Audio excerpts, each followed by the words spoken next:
now, so we're live. Thank you. Happy Monday, everyone. Welcome again. We're good to see someone's needs to put themselves on mute. Please put yourself on mute. We have feedback.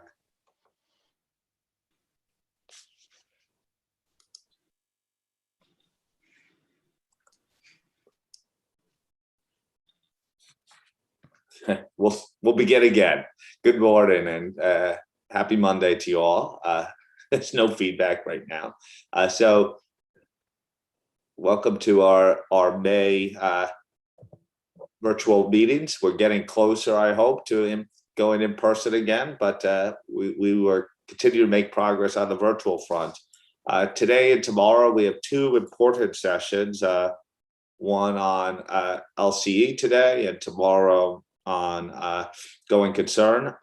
So I appreciate you're all joining us. I wanted to welcome also everyone in the public who are following us on YouTube for this meeting. You know, notice is always, as always, has been given to the public on our website, as well as the agenda papers.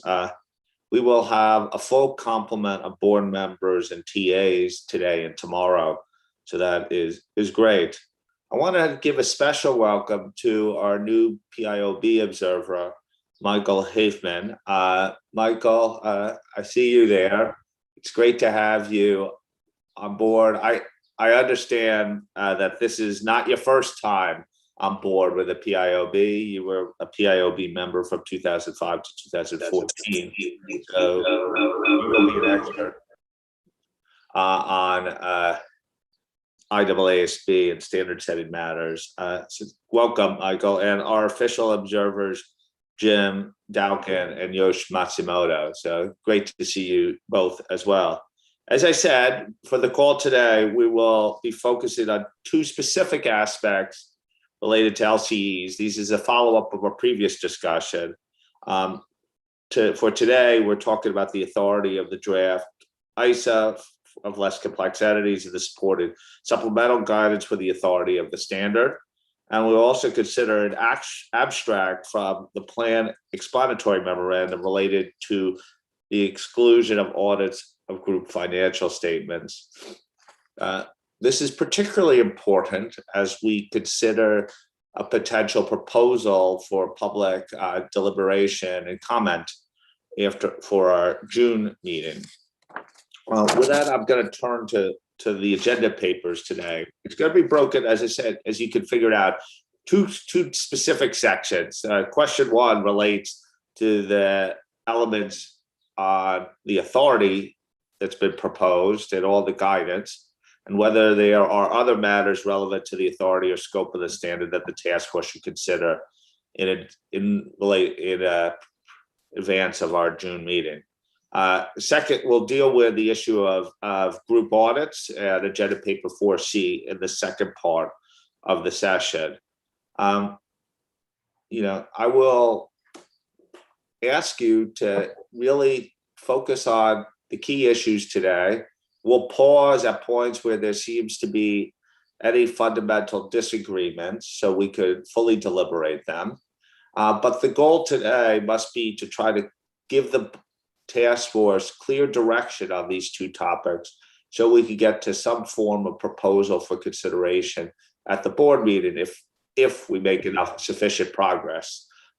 So I'm going to turn to Kai right now to lead us off, set up the discussion, and begin walking us through the issues papers.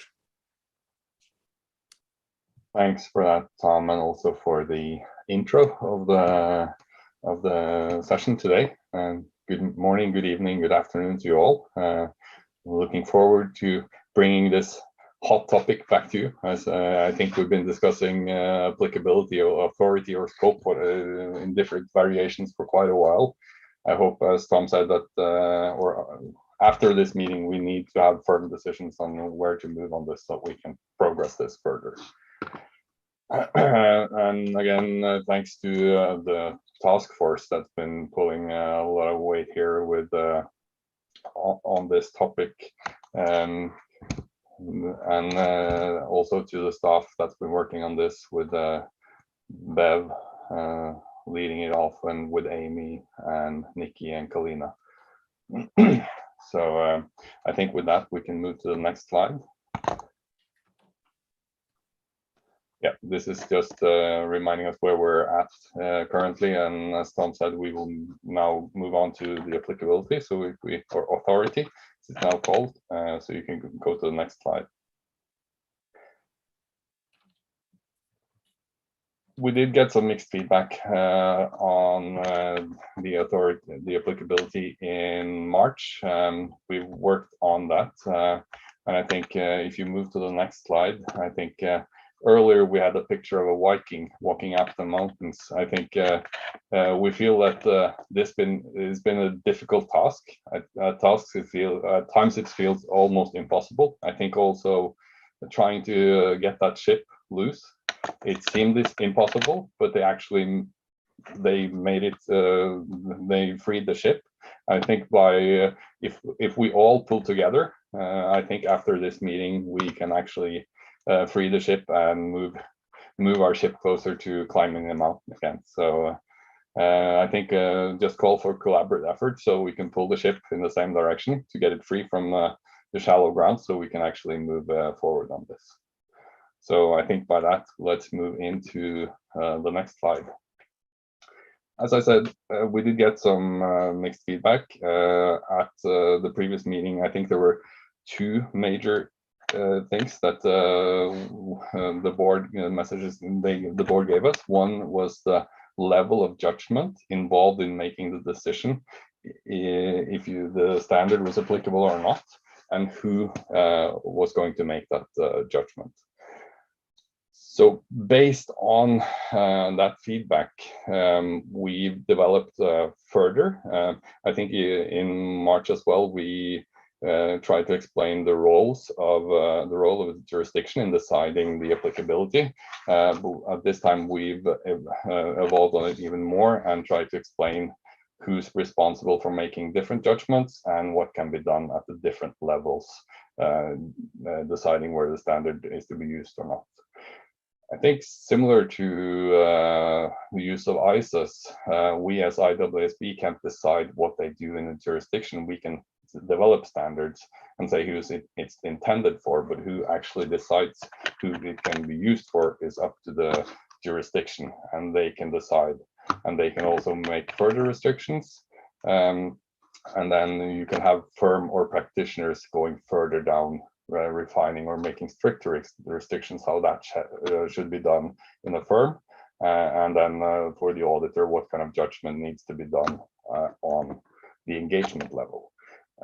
As you've seen from the revised authority section, let's say the limitations of the use is in a way split in two. One is restrictions, where there are restrictions set from us that can be further refined, but then you have also characteristics that are trying to better explain what we've had in the back of our head while developing standards, so that the jurisdictions, the firms and the auditors, when they decide on if the standard is applicable or how it can be implemented, that they have some background information, and that's around the characteristics of entities as in this document, which is also then further explained in the supplemental guide. So if we move to the next slide, this slide shows the different restrictions of what can be done at the different levels. As you've seen from the draft we currently have in A9, we've outright restricted or said that some entities cannot use the standard. If it's restricted by law or regulation in the jurisdiction, you cannot use the standard. If it's a listed entity or a group audit, then you're out. We'll come back to the group audits later on. The other topic that we've been coming back at multiple times is around public interest entities. I think as we explained before and also written in the issues paper, there are no global PIE definition. But we've been getting feedback from you as a board and also on other outreach on other people as well at we should include PIEs entities. I think when we get further into that, it's more around specific types of public interest entities that are the problematic ones. And that's what we included. And what we've done is looking at what IAASB has done on their the current exposure and consultation, and that's what we've taken in. So we have used the IAASB definition in or the approach to the PIE definition to include the categories. We know that IAASB has gotten feedback, some people not agreeing on the approach that they've taken or agreeing on the specific categories of what they've done exactly. As the PIE issue is not specific really to this project. It's more what happens with the IAASB definition and what they agree on will also impact the ISAs and potentially all other standards that we have. I think that the discussion on if we agree or not with the IAASB definition or the approach that they've taken, I think this is not the project to have that discussion, because we will have work going on later on to decide on how that will impact our standards.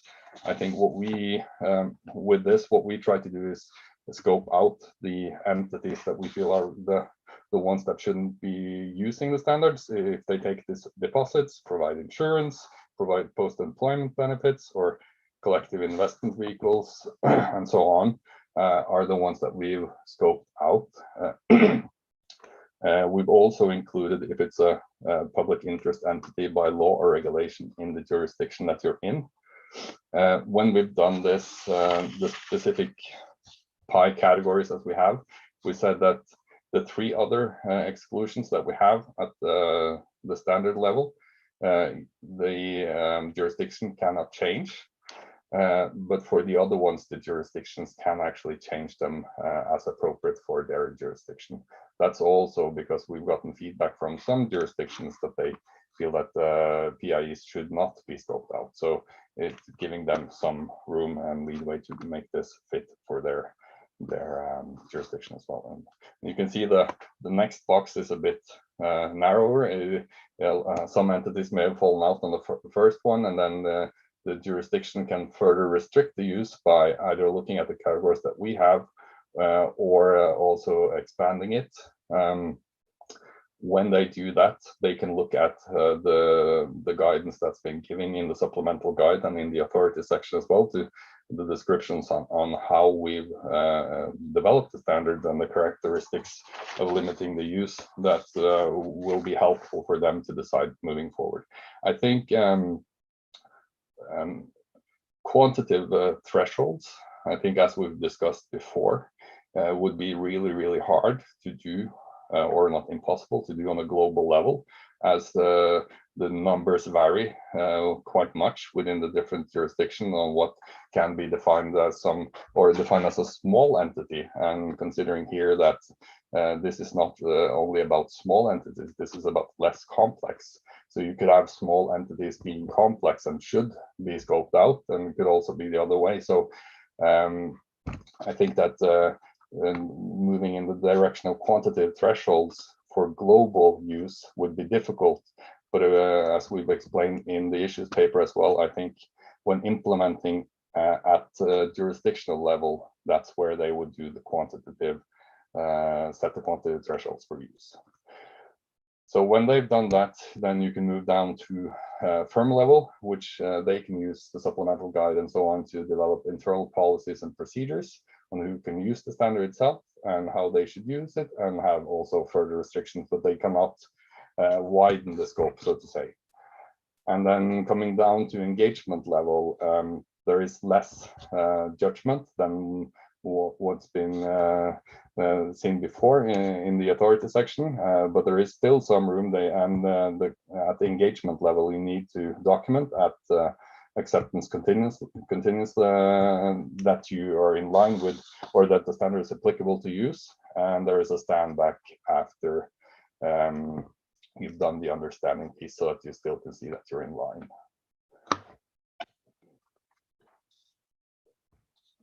think by those two slides, we've explained more how our thinking is, so that there is a role of the different participants in the picture, so to say, and that we as IAASB set the frame, which can be further refined and strengthened by jurisdictions, and then how that can be used at firm or at the engagement level.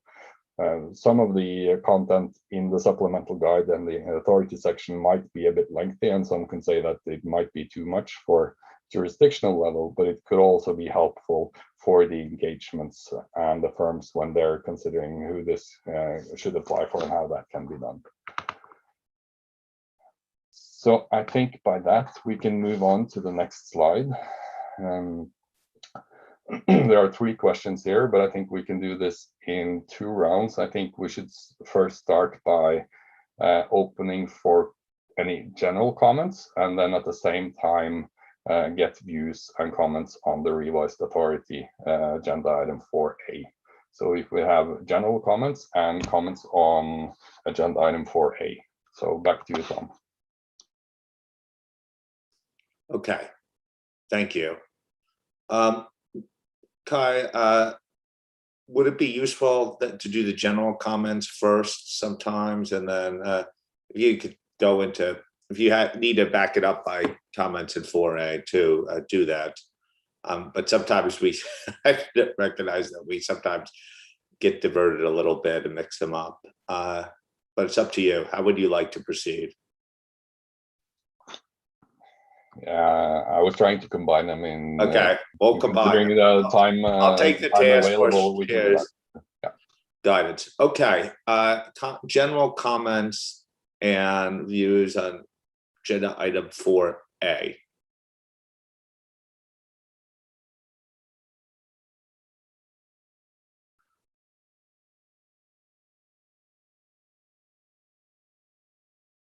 For Fernando. Thanks, Tom. Hello, everyone. Kai, in general terms, very positive feedback. What I heard about the papers, easy to read. I think people got the idea how to work on this flow and how the authority of the draft work. In general, I think they were very happy. I didn't really hear anything negative. Some concerns about group audits, but I think that's a topic that probably we will discuss later. But besides that, I don't have anything else. Just good and positive feedback. Thanks.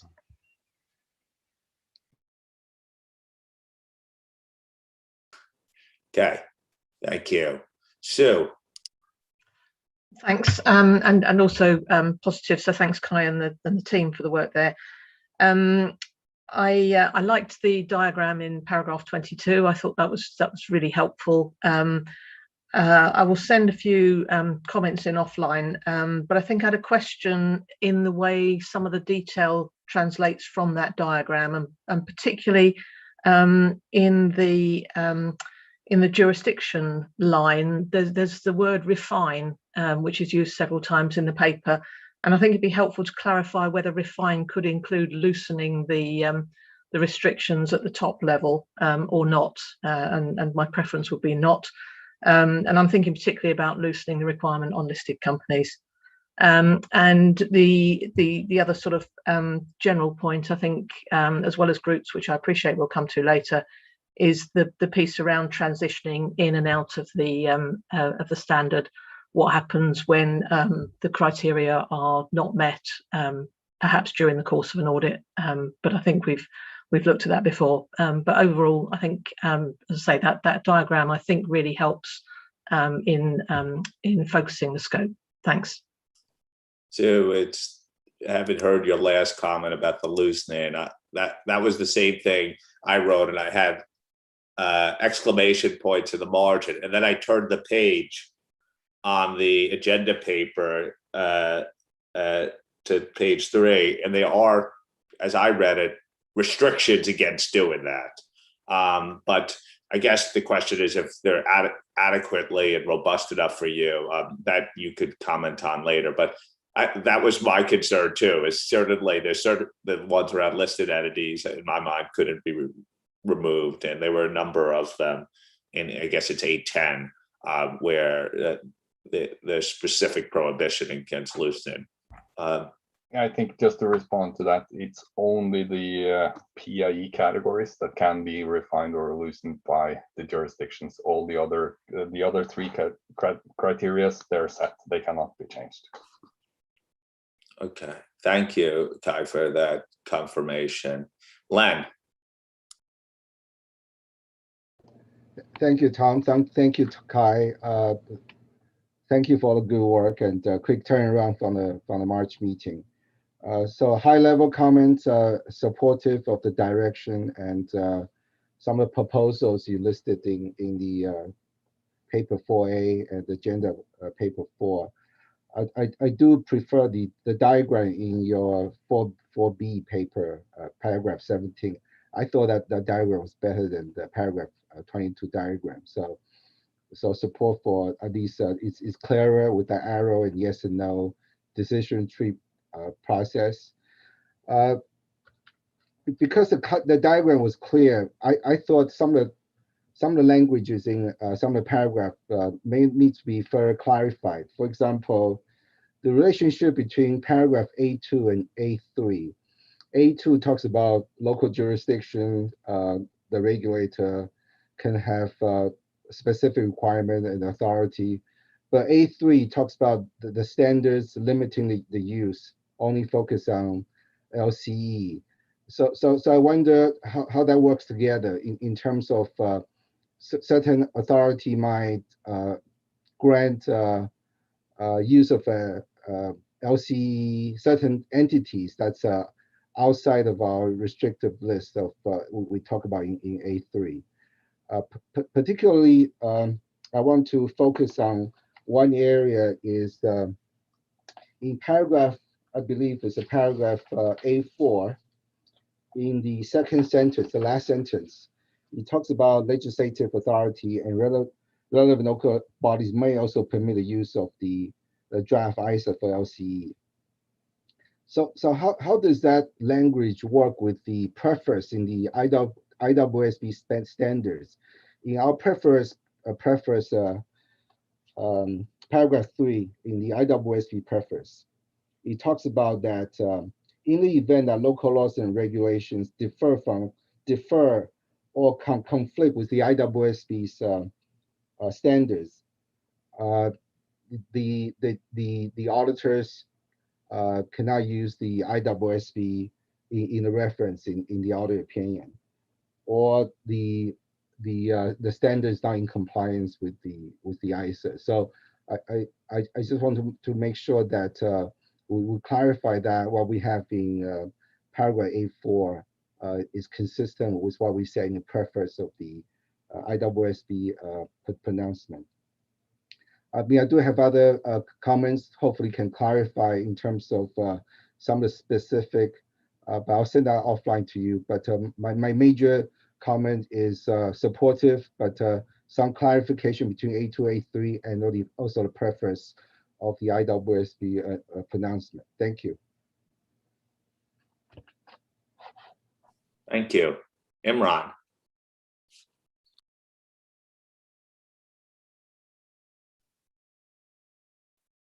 Thank you very much and good afternoon. I thank you very much for the enormous amount of work that you've done. Imran, your audio is not great. You just cut out on us.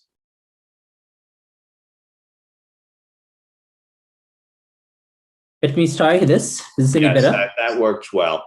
Thank you. Sorry about that. Kai, thank you very much. Let me repeat the point that I thought that the work the task force did in this area was enormous. You really managed to turn a lot around and prepare a lot of supporting material to provide us with context in which to understand this. So really pleased that you took the direction from the board and made such a robust effort to address these issues. I'm broadly much closer to you than I was 3 months ago in the work that you've done here. My concern at that time was the level of subjectivity and judgment in the area, and I'm much more comfortable about how about what you've put forward to us for consideration now. So thank you for that. The area that remains interesting and potentially problematic is the approach we're taking to dealing with pies. And I think we had three options. One was to not prohibit, one was to bring the pie definition as it is, and the other was to bring this kind of hybrid parts of the code into here. Reading, as I have started doing, the pie comment letters that the IAASB has received, it seems to me like there's going to be a lot of work still done in that area around that list. And I therefore have two concerns. One is about a crucial project of ours that needs to go out with something reasonably fixed, but there's a real possibility that IAASB comes out with something else. But also the suggested approach that somehow the IAASB list is a list that can be further refined, and refined means make it shorter. I would have thought that the approach would have been, this is the bare minimus, and make the IAASB list longer. So Kai, that's my reflections on this. I appreciate that this was a hard nut to crack, and really grateful for the direction that you've taken. Thank you. Thanks, Imran. Kai, would it be worth, just because the pie issue, you raised a little bit of it front, to just clarify philosophically where the task force stands on it, and how we're monitoring the IAASB project, and then maybe if someone has specific thoughts on this topic, we could get them in here. Kai?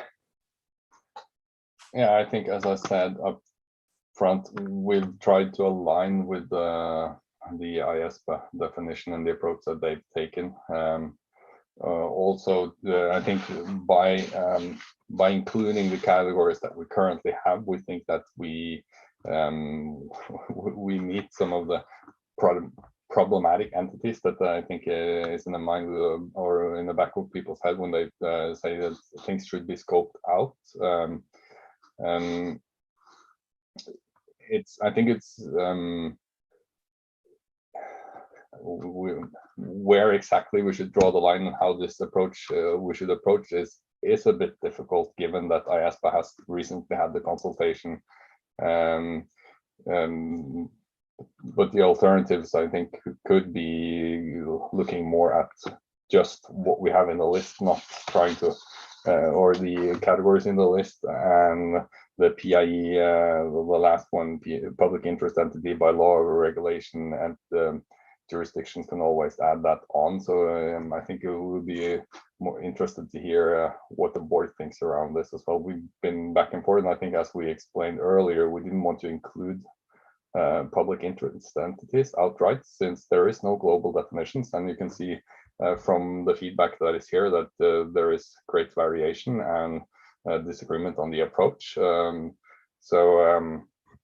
Interested in hearing suggestions from the board. I think this was our attempt to try to align the call that we heard from the board and others on including public interest entities.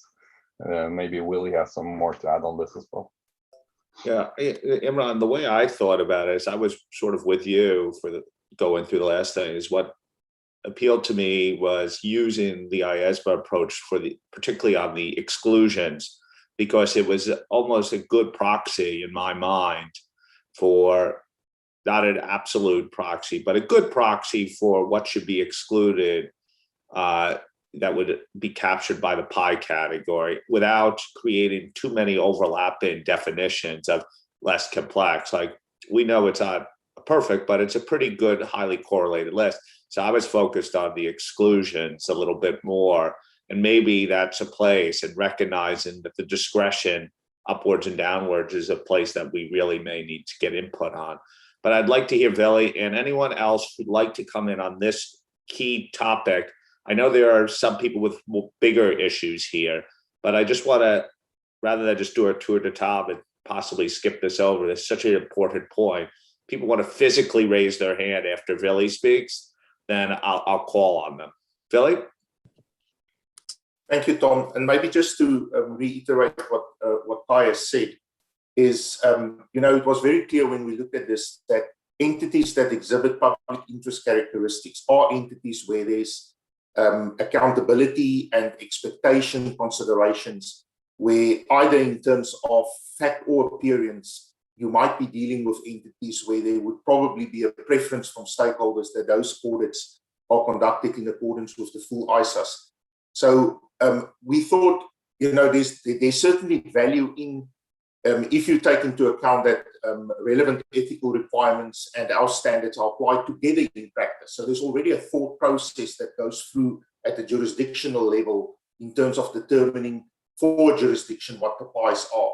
So it was important that we thought it was important to leverage that thought process, but taking into account also where the ethics board's project is at the moment, and some of the feedback we got from our stakeholder groups, especially the LCE reference group, that there would be almost a little bit of a pushback if we just have an outright exclusion of PI as it stands today, because there was a feeling that there might very well be entities within that category that would qualify as LCEs, other than for the fact that they are PIs. And that's why we landed on this approach of saying, well, let's leverage what there is at the moment. The issues paper also fully acknowledges that we will have to revisit this as the ethics project continues.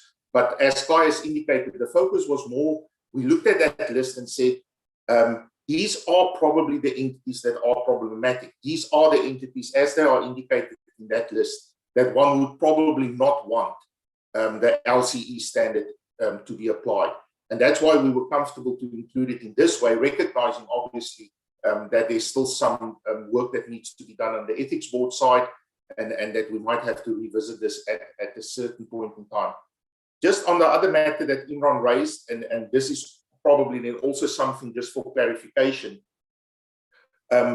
we have the list of five categories there, and the idea is that within those categories, a jurisdiction can refine, say, for example, post-employment benefits. A jurisdiction can say, well, the way that this is set up in my jurisdiction, the way we categorize it, the members of these post-employment benefit plans, and within that category, they could set certain qualitative criteria or quantitative criteria for certain entities that, although they fall within that category, may still be LCEs for purposes of our standard. The idea was certainly not that any of those categories could be taken away. And then also there is the possibility that obviously that list of categories can be extended further. Thank you, Tom. Thank you. I see Imran and any other, and Josephine wants to come in afterwards. I see, okay, a number of people want to come in on this specific point. Okay, Imran. I'm glad we're having this conversation. I think we'll be able to find each other eventually on it. So I was reading the use of the word refined to potentially mean you could make it less, and maybe that's where the issue is arising. The second thing, as you've now reflected and given us opportunity to talk a little bit more detail about the pie, but is the way I read and commented on the IAASB exposure draft was that it didn't exist in isolation, the 5 factors or the 5 categories, but rather you had to look at the whole of section 400 in the code to work out how the objectives worked and what was the presumptions and everything worked together.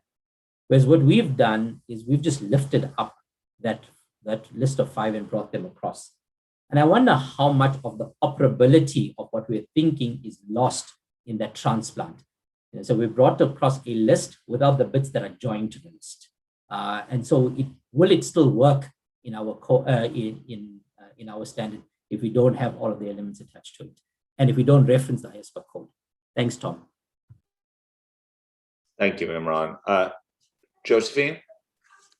Thank you. I can't really start without saying thank you so much to the task force. I thought, as usual, this is an excellent piece of work, and thank you for all the responses that you made to particular points I'd raised at the board meeting as well. But on this particular pie point, I really do appreciate us using the IAASB proposals here as one of the areas I specifically wanted the task force to consider. I believe that it can go further. In particular, list of pies should not be open to exemption locally, as we're making judgments, to Kai's point about setting the frame. We're making a judgments that entities that operate in this public space have public accountability and therefore are inherently complex because of their stakeholder arrangements. And so I see that A8 embody intrinsic level of complexity in fact or appearance, and that's also noted in the task force's papers. To that end, from a practical perspective, it's very easy for us to go ahead and expose a draft in June, and we just have to make it clear that we're not inviting comments specifically, as we have to go through, as IAASB will have to go through their process. But of course, the staff can address that point. But I actually really support the inclusion of these. To Imran's point, one of the issues, or not issues, sorry, one of the points I was going to make about the supplementary material is there is a blue box that talks about refinements that a jurisdiction might need to make. And I was thinking that probably ought to be more along the line of the whole of the 400 series that Imran was referring to, but I'll pick that up later. Thank you. Thanks, Josephine. I'll leave your hand up because I assume you have other comments later. We're just focusing on this. I thought, Eric, I saw your hand raised. Is that correct on this point? No. Diane, was your hand raised on this point? Yeah, Tom, No. it was. Thank Okay, you very much. And thanks, Kai, and the task force. I thought this was, again, a very good job, and you addressed a lot of the comments. On this particular point, just a comment, I was a little confused about mostly the non-listed pies. So when I looked at the paragraph 8 that you had in the issues paper, I was a little unclear, and then some of the charts I was unclear. And I appreciate that this subject is moving with IAASB looking at this.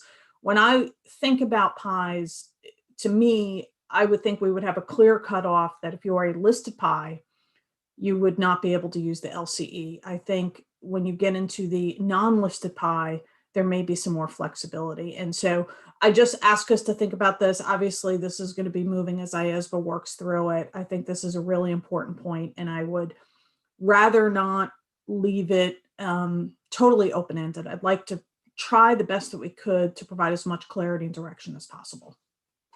Thank you. Okay, and this consistent theme of being as clear about exclusions as possible and owning those exclusions. It was always, Imran says it always is that word about what do we really mean about refine and what the flexibility is around that, I think. Lynn, could people put their physical hands up again? I'm just trying to remember who was, I think Lynn had it, and then Anna, we'll go to you. I'm just going across my screen, so not trying to pick people favorites out. Lynn? Thanks very much, Tom, and good evening, everybody. I had many of the same issues that people have already talked about in terms of the pies. In particular, between A8 and A10, I got lost. The first dot point says that anything with a public interest is excluded, fine. The A9C says if any of these meet the criteria, they're excluded. And then I get to A10 and it says that legislative authorities or any other body can change this. And I think between Imran and Vili, they've answered my problem here, which is defining what refined is, because refined, as Vili said, doesn't mean you can add or delete. It means you can subcategorize what's there. And so I think A10 needs to clarify that in some way. Thanks, Tom. Ed, I'll call you next, but for those who've commented, I feel like what Lynn articulated is consistent with what's been said about their concern about. There's somewhat support, but concern about the drafting as of now. Is that fair? Yep. Nods. Okay. Edda? No, thank you, Tom. No, that's where I was as well. So it's very much in line with where Imran, Josephine, and Lynn are. Okay, Kai, I saw your hand up. Was it on this point as well? Tom, not to this particular point. I have a couple of comments to the agenda item 4A. Okay, But not on this point. great. Does the board feel like we've surfaced the issues around the utilization of some of the PI proposal adequately? Imran, I go back to you because you raised this originally. Does the input that we received from multiple members that seemed consistent with your initial feedback and people nodding, sort of, if the task force address it, sort of address your concerns? Yes, it does. I think there's one unspoken for item I haven't had a response to, and that was my question about whether A9C, whether this list can exist in isolation of the other elements that exist to support it in the code. But maybe the task was not ready to answer that now. I appreciate that. Okay, and Josephine alluded to that as well in her comments. Kai, do you want to respond? Yeah, I'm trying to think how we can address it directly. It's okay to say that you want to consider it's a valid point, and that it requires the collective wisdom of the task force to take that back and respond. Yeah, I think, Bab, do you think we have enough direction on this so we can move forward? Yeah. Okay. I haven't lost anyone who wanted to speak on this, but I really, sometimes in the tour de table, you sort of lose this fine discussion, and this one was such an important one for the task force that I wanted to allow you to take it up. Okay. Josephine. Caught me unaware, sorry. Thank you. So just in some of the detail in the authority, I think that the authority should include the responsibilities of the firm as well. It's important that the firm, of course, complies with the authority, but they're a very important stakeholder in this decision. I appreciate that, as we've just discussed, the ultimate decision for application will always be for the jurisdictions, but in the spirit of what we're talking about, setting the frame, I think the last sentence of A4 gives the impression that you can override in all circumstances. So we've covered some of this, but I just wanted to make the point about A4 as well. I am slightly worried that the relevant characteristics seem like an afterthought. They are in there in the authority, but you might want to think about this as well, because they're not really or clearly stated under A9 as absolute restrictions. So to avoid this, I mean, the task was to go away and think about how to do this, but we could put an additional item in A9, relevant characteristics, and cross-refer, or think about it slightly differently. I do like the overarching principles in A8. I'd like to see some further enhancements to A12 by bringing in some of the supplementary material in 4B. For example, that we're clear that the characteristics can be considered individually as well as in combination. I think the reference to the system of internal control should actually be broader here, and this will allow us to identify the exemption of entities with an internal audit function as well. That sort of opens that up a little bit more. I do also think that business activity should be separate criteria. I understand that it is very much linked to transactions and the volume, but I do think you would need to consider it as a separate point. So, for example, low risk products and services and straightforward or uncomplicated transactions are likely to be in an LCE. For ownership and oversight, I wondered if we could extend this to talk about, so the entity is expected to have few personnel, with a wide range of duties. So again, bringing in some of that supplementary material, and I won't go through every point I've got, I'll send them on. But when we're talking about this, when we do use examples in material, then this is an area where I think we could actually bring in the thresholds, because it is examples. So one example is if you look at the Accountancy Europe recent audit thresholds, for example, of many jurisdictions, you can see that 50, for example, is the most popular for employees at the tipping point. I understand your point, Kai, that you made earlier, that it's not about small, it is about less complex as well. But they are as examples quite useful to look at as well. On regulated business, I don't think we need to say high degree of complexity. I think complex regulation is sufficient. Again, all of these are just to tighten those restrictions. And then for the IT environment, I think it's important to extend authority to explain that the entity uses commercial software. So you sort of get I'm sure by now you're sort of getting the theme of where I'm heading, which is really being much more specific and tightening that up further in the authority. And I think that I do have points on supplemental guidance, but I'll leave that for the next session. But the one thing I would say is that if we don't feel that we can actually bring in some of these more specific points into the authority, then my preference would be that supplemental guidance should be actually part of the authority itself. And those were the other points that I had on point 1. Thank you. Thank you, Josephine. Edo. Yes, thank you, Tom. And Kai and the task force, many thanks for turning this around. Clearly have spent a fair bit of time on trying to address the questions and concerns raised. I still am concerned. I echo a lot of Josephine's comments. I look at the supplemental material, and particularly there we have received further clarification of what is meant by this.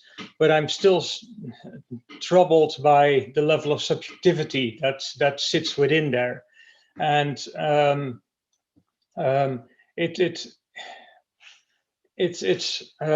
I struggle also a little bit with the structure of authority and supplement. I'll get to that in a little bit. If I just stand back from this, I'm just wondering whether we're not trying to please too many interested parties by leaving the scope as relatively wide.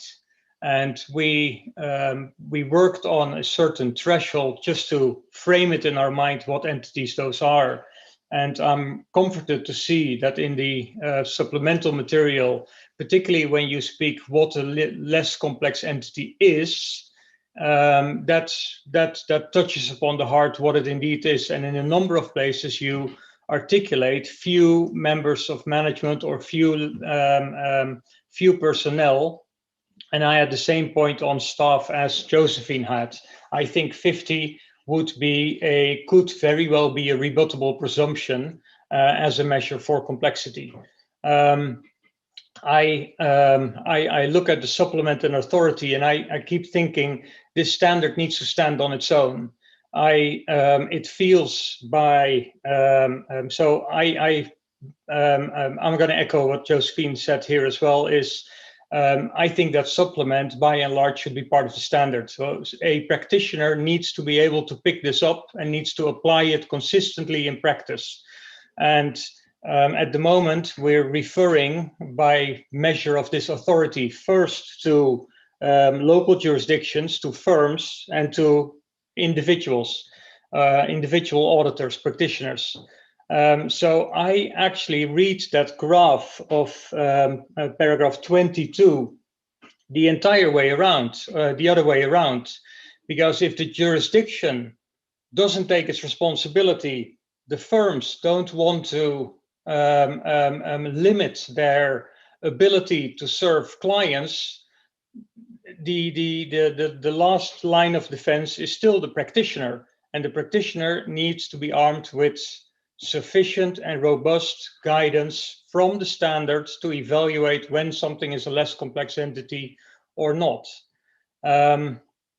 So that's where I'm struggling a little bit. I do appreciate the creativity. I think it's a fantastic idea to provide local jurisdictions with some guidance on how to apply this, but at the moment we're using that as a measure for the practitioners not to do this. We're passing the hot potato, and I don't think that is appropriate, and it's also not, I think, not in the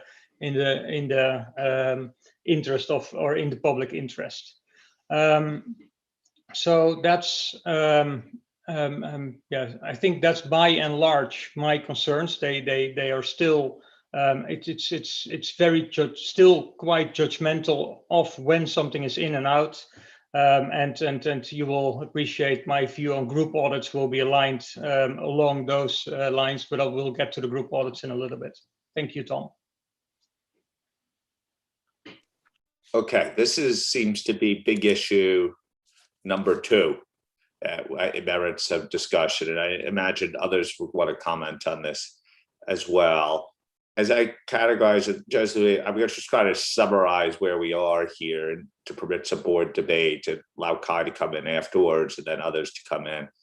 Josephine, as I read your comment, is you like the direction of travel of the task force, that not similar to the pie stuff, it's getting there in your mind, that you want more specificity, so some additional discretion is removed, and the IAASB provides the leadership on it. Some of the way you say to do it is by refining our language, by bringing in some of the supplemental guidance into the requirements, and then possibly using examples that make reference but aren't a requirement related to thresholds, etc. As I read Edo, it's a little bit more fundamental, and maybe it's because it's until he sees it, he won't believe it, but he actually takes what you're saying another step further, and worries that if we leave too much discretion to jurisdictions, things could go pear-shaped and flip around. I think I need to let Kai talk about it, sort of why they did what they did, distinguish it, and then we could take hands again on this topic in an effort to close, or at least address and give the task force some guidance forward. And I assume some people with their hands up wanted to get in on this point too, so that I'll give them priority as well. Kai? Thanks. Yeah, I think looking at the diagram, you could see that even though if jurisdictions didn't do anything, just accepted the standard as is, I think then you would have the restrictions as in the first line of defense, as you have in here, and then the evaluation of the characteristics.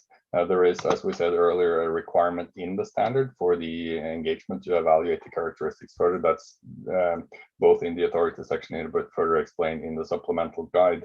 I think based on the feedback that we've heard now, we can look at having more specifics on the judgment area in the authority section, to bring some of that back in to be more specific, because as I said, it's 2 parts. It's one, the restrictions that are here, and then you have the judgmental piece based on the characteristics, and we can try to further refine that and make it a bit more specific in the authority section as well. Thanks, Kai. With those who have hands up, who would like to come in? Go from one Kai to the next guy. Thanks very much, Tom, and thanks, Kai, for all the work you have done, you and your team and the group. Thanks very much. I have a brief comment to this issue which we discuss now. I regard the matters in A11 and A12 to be too judgmental. There need to be clear criteria for each of the bullet points on complexity. I also refer to the principle that a standard should not refer to a pronouncement of less authority, particularly if that pronouncement is non-authoritative. That's my comment. Thanks. Okay, so what Kai said should be responsive to some of that, but your point is noted on the record. Was Eric, did I see your hand raised on this? Could you come in? And then Lynn, you'd come in next. Yeah, thanks, Tom. I think I'm in the same camp as others. I think the authority, if we can strengthen the authority and also, towards Edo's point of helping define better what the characteristics are of the less complex entity, I think that'd be important. I still find, I like the whole approach. I think it's a good approach. I'm just really struggling with the the ability of individual practitioners to make those kind of decisions based on the material that exists today. And I think it does need to be in a stronger authority statement. I have other comments, but I can come back later. Yeah, we're going to come back to you. Don't lower your hand, Eric. I'm just trying to allow real discussion on the key, maybe points, the key points, so we don't have ambiguity going into June when we're trying to get some form of approval. Okay, Lynn, sorry to delay your. Thanks, Tom.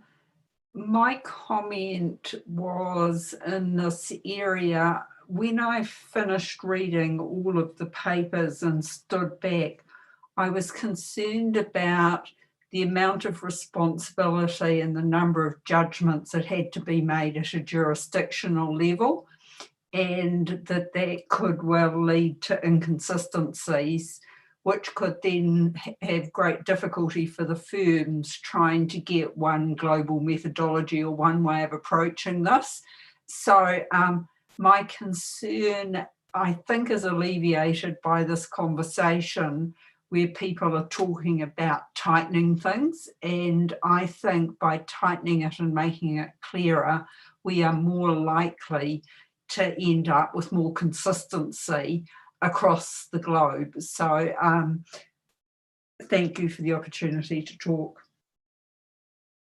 Okay, not to preempt further discussion, but as I read what's going on here is that there's, for the most part, support for the direction of travel, which is having this discussion is slightly different than the one we have in March, that people see sort of the light at the end of the tunnel on this issue, but want to see a little bit more refinement in terms of specificity to reduce the judgmental element. And Kai suggested an approach, and I think the task force now has got some guidance and can come back to that. Is that a fair assessment of where we are as a board? Anyone have a different point of view? Billy, do you have additional wisdom to impart to the task force on this? Well, Tom, I just want to make sure if I understand some of the direction we've received now correctly, because as you've clearly indicated, this is a very, very important section that we want to make sure that we really bed this down after this meeting.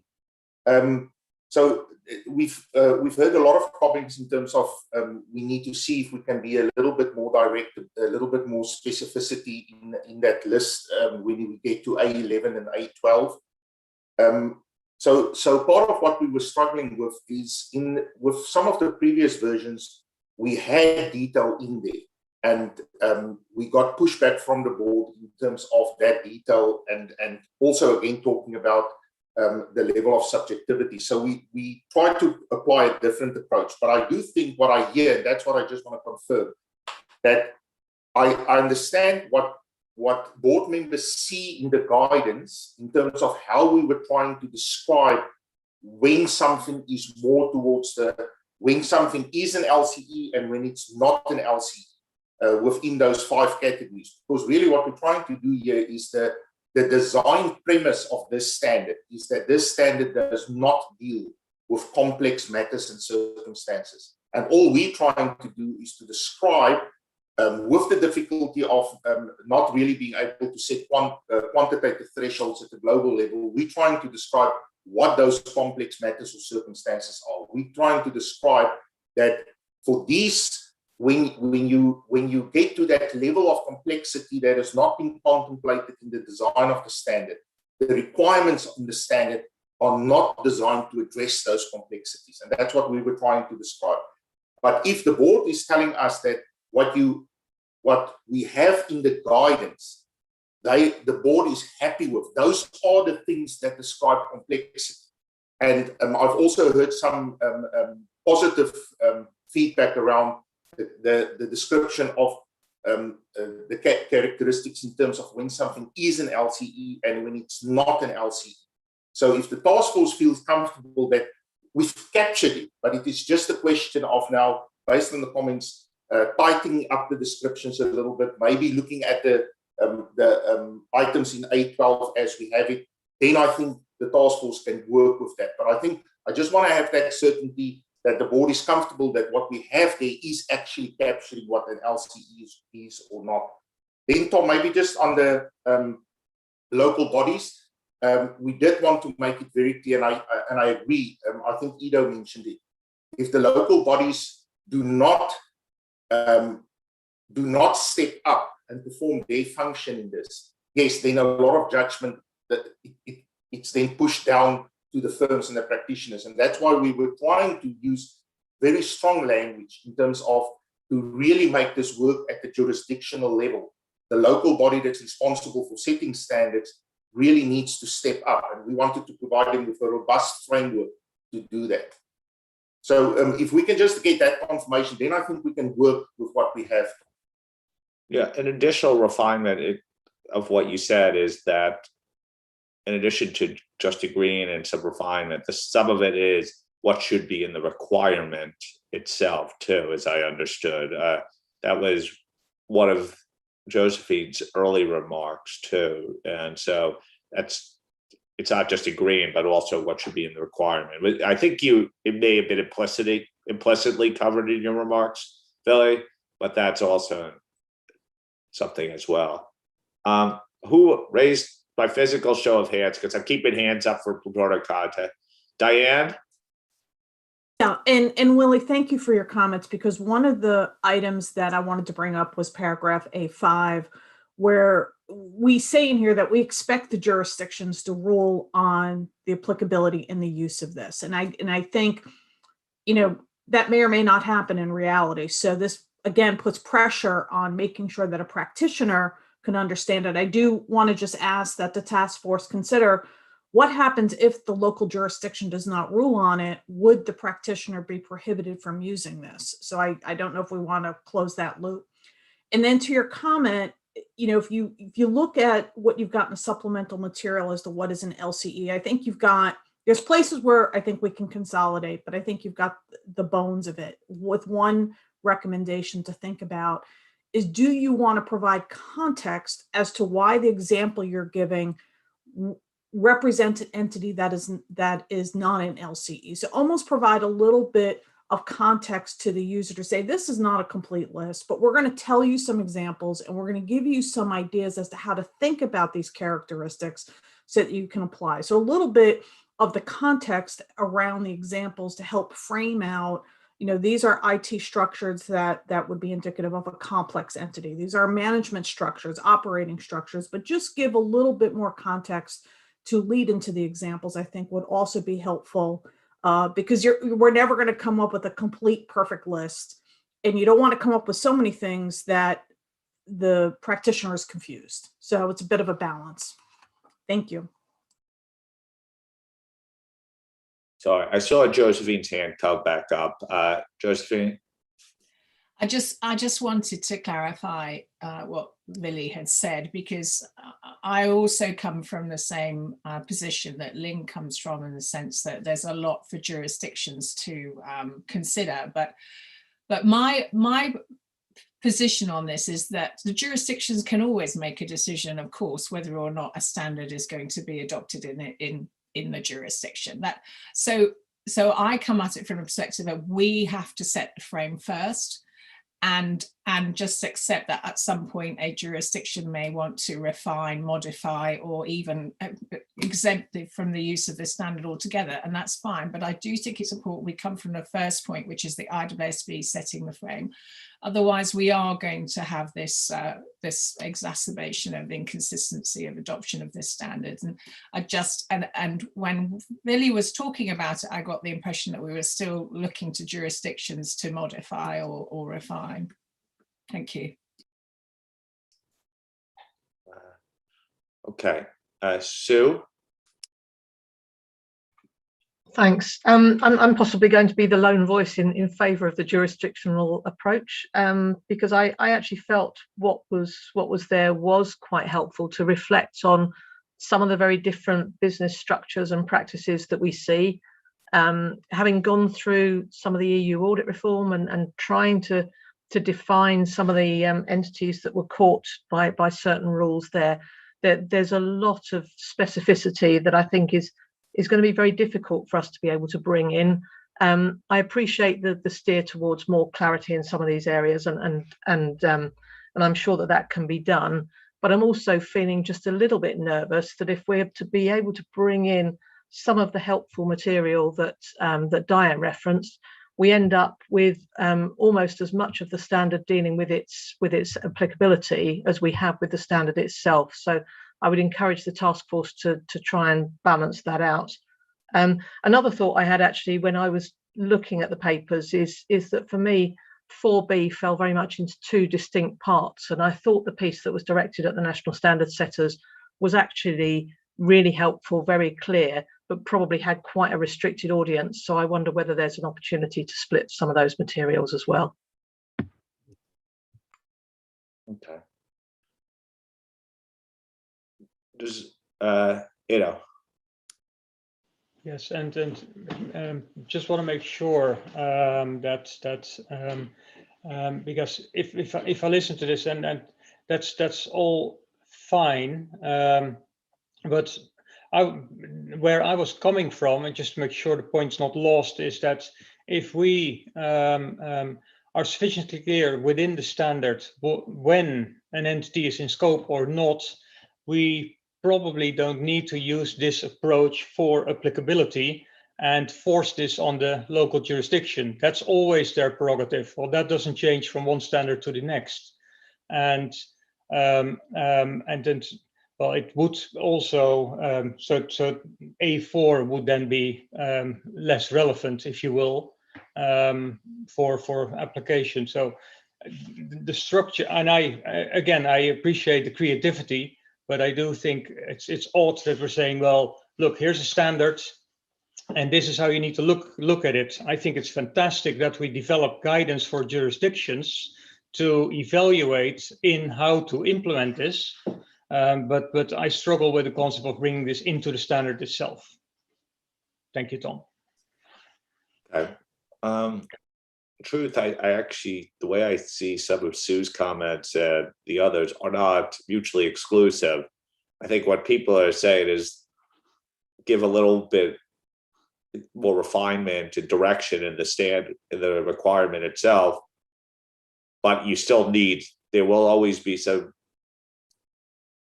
requirements put onto the local jurisdiction, and therefore we should have appropriate guidance for them too. I feel like the task force has got a good guidance on the structure here. Michael, Haveman, you would like to come in? Please come in.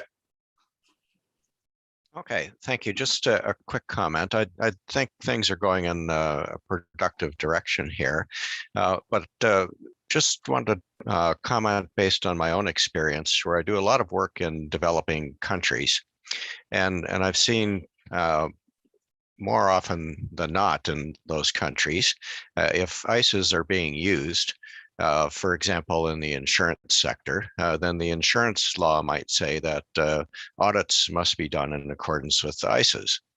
But it may be that there's no authority within that country that's doing anything to refine the application of the ICEs.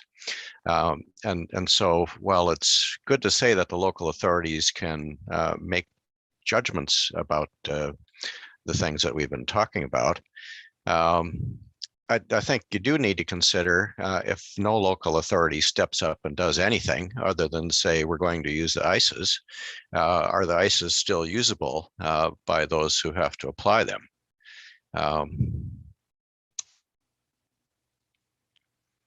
So the default, I think, has to be clear enough. Thank you, Michael. Okay. I go back to Kai right now. Do you feel like you have some clear guidance about the structure and next steps that you could come back to the board and be responsive? Yeah, Tom, thanks for the summary that you just provided. I think that goes very much in line with where I think we're at. I think we've gotten good feedback and direction from the board on where we should move. and that, as Sue also mentioned, there needs to be a balance on where to go here. But I think we've gotten good direction and feedback, and so I think we know where to move from here.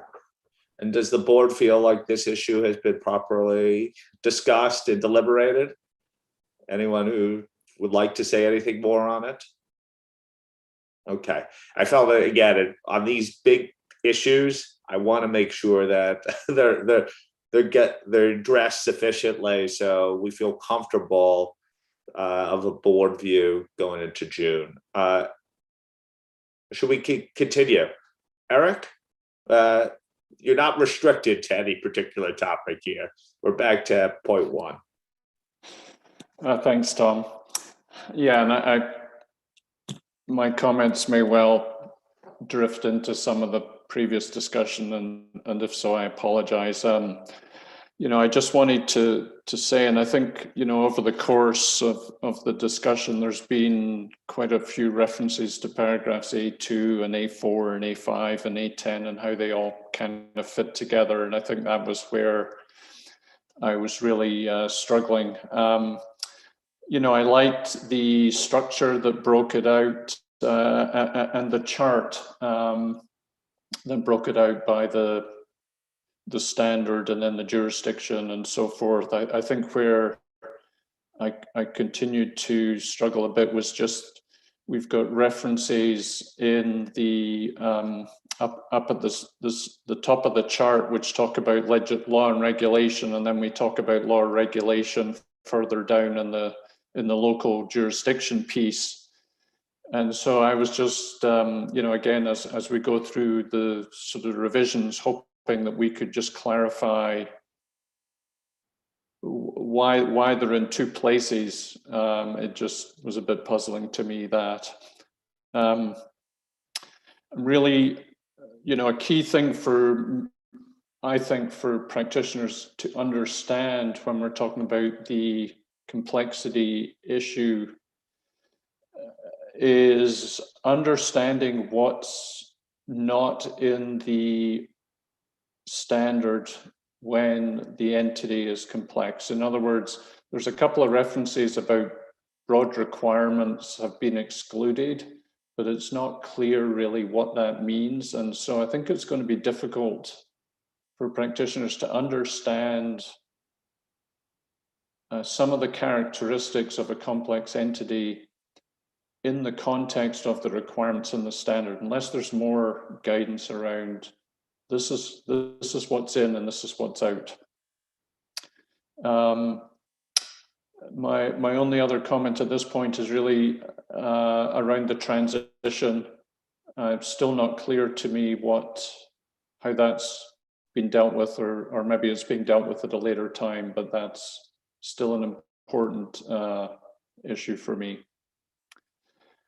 And my last comment is really just on A10.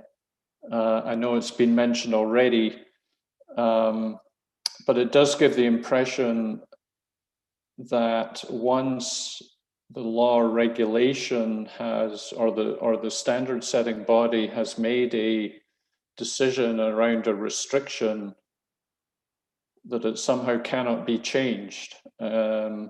And I think what we're saying is, what we really mean is that the user of the standard must take into account what the law or regulation and any restrictions that exist at that particular point in time. So it's just some of the wording there could be a bit clearer. That's all for me at this point. Thank you. Thank you, Eric. I don't think transition was meant to be dealt with today, but the point is noted. I think that's very much on the task force's radar screen. Wendy. Thanks, Tom. Good morning, good evening, good afternoon. This has been a great discussion, and I have to thank the task force for really doing a fantastic job on agenda item A, and then all of the supplements. It really took out a lot of the confusion and the anxiety I was having about too much flexibility, and every country and every jurisdiction and every firm would be doing something different. I think we have vetted some of the key issues in that vein here. I very much like Diane's and Michael's comments around how to address at the firm level when the jurisdiction might not take a position. So I think that's very important. But I think overall what we were looking for, and I see a light at the end of the tunnel, was some balance in moving this towards an exposure draft. I personally like the conciseness of 4A. I don't want to bring too much from the supplement. So again, Kai Morton, balance, in putting that together. I'll be quite honest, when I saw that it was 3 pages, I know we all look at the volume of what we have to read. I was very excited. I kept refreshing to make sure there weren't a whole bunch more. So I like that. And then the only remaining item Eric just touched on for me that I had a big asterisk next to is the transition piece. So Tom, thank you for clarifying that's not actually part of today's discussion. So thanks again to the task force. Thanks, Wendy. And I'm glad I've been useful in some regard today to the board. Isabel. Yes, thank you. Hello, everybody. As you know, I'm very supportive of the LCE project, and also I strongly support the approach that has been retained for the applicability of the standards. However, I want to share with you several thoughts. The first one, and maybe similar to the one that Len explained, I asked myself where this applicability was standing compared to the preface or to the assurance framework or to ISA 200. And the question I asked myself was very similar, I think, to the one that Michael asked. I have in mind some countries. Sorry, Isabel, you're buffering. In their law with the ISAs, and if it says you can, maybe it will be better. So I don't know where. Can you hear me now? Yeah, we just missed the last sentence. Okay, so I was saying it's not working. It's also some countries where in turn off the video while you're. Okay, trying again. Yes, now it's working. Okay. Okay, so I had in mind some countries where in the law it is said audits have to be performed in accordance with the ISAs. And I was asking myself if in that situation, and if no local regulator or standard setter is saying anything, they can apply the ISA for LCE or not. So the question is whether we have to amend something somewhere in the preface or in the assurance framework or in ISA 200. So it's not a question for today, but maybe something we need to think about for June meeting. My second point was about what can a local standard setter amend. I think I really understand the explanations that were provided, but I think we will need to amend in agenda item 4A, the last sentence of paragraph A4, which for me is totally unclear. And we have the feeling when we read this last sentence of A4 that a local a legislative authority or relevant local body may authorize this standard to be applied, for example, for listed entities. And it's not what I understood based on our discussion, so I think we need to amend it. My third point deals with what we call the PI category. And in fact, in some parts of the paper, we use PI category, P-I-E category or categories. And in some other parts of the document, and more specifically in A8, in agenda item 4A, we use public interest characteristics, which is PI characteristics and not PIE category. So do we mean the same?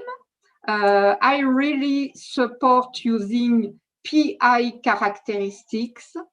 If we use PIE category, I think we're bringing a confusion with the PIE the people have in mind in their local law.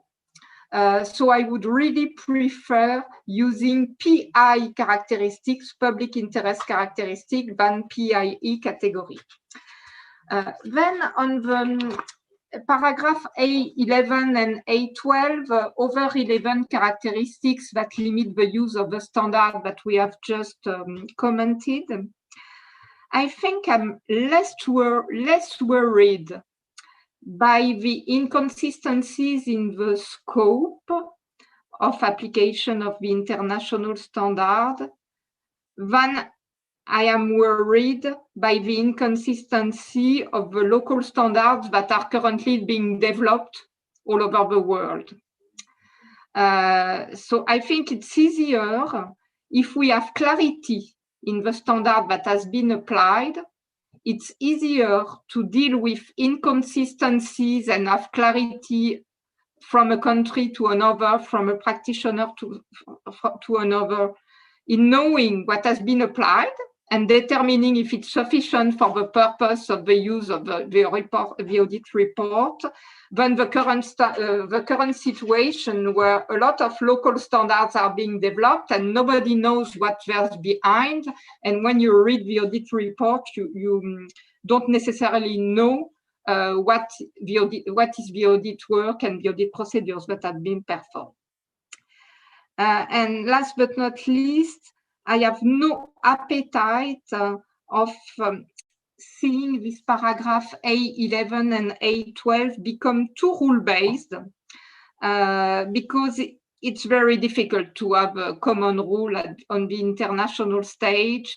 I heard that 50 people working for a company could be a relevant threshold. Maybe in some countries, maybe in some businesses, but I really have no appetite for including figures, threshold with figures, because I think it puts an undue focus on the figures, because figures are very easy to deal with. And people may look at the figure, 50 people or that amount of turnover, and don't look at the other criteria because it's more judgmental. So I would prefer to keep this part really principle-based. Thank you. Thank you, Isabel. Yosh? Thank you, Chair, and good morning, good afternoon. I have one general comment.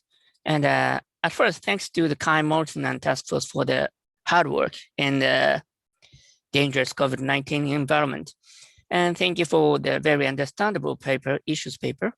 And item 4A, as an regulator, from the viewpoint of public interest, the scope of application of LCE ISA should be limited as much as possible. So we are still supporting the task force general proposal to excluding PI's audits. Thank you. That's all. Thank you, Kai? Uwe? Yeah, Tom, thanks.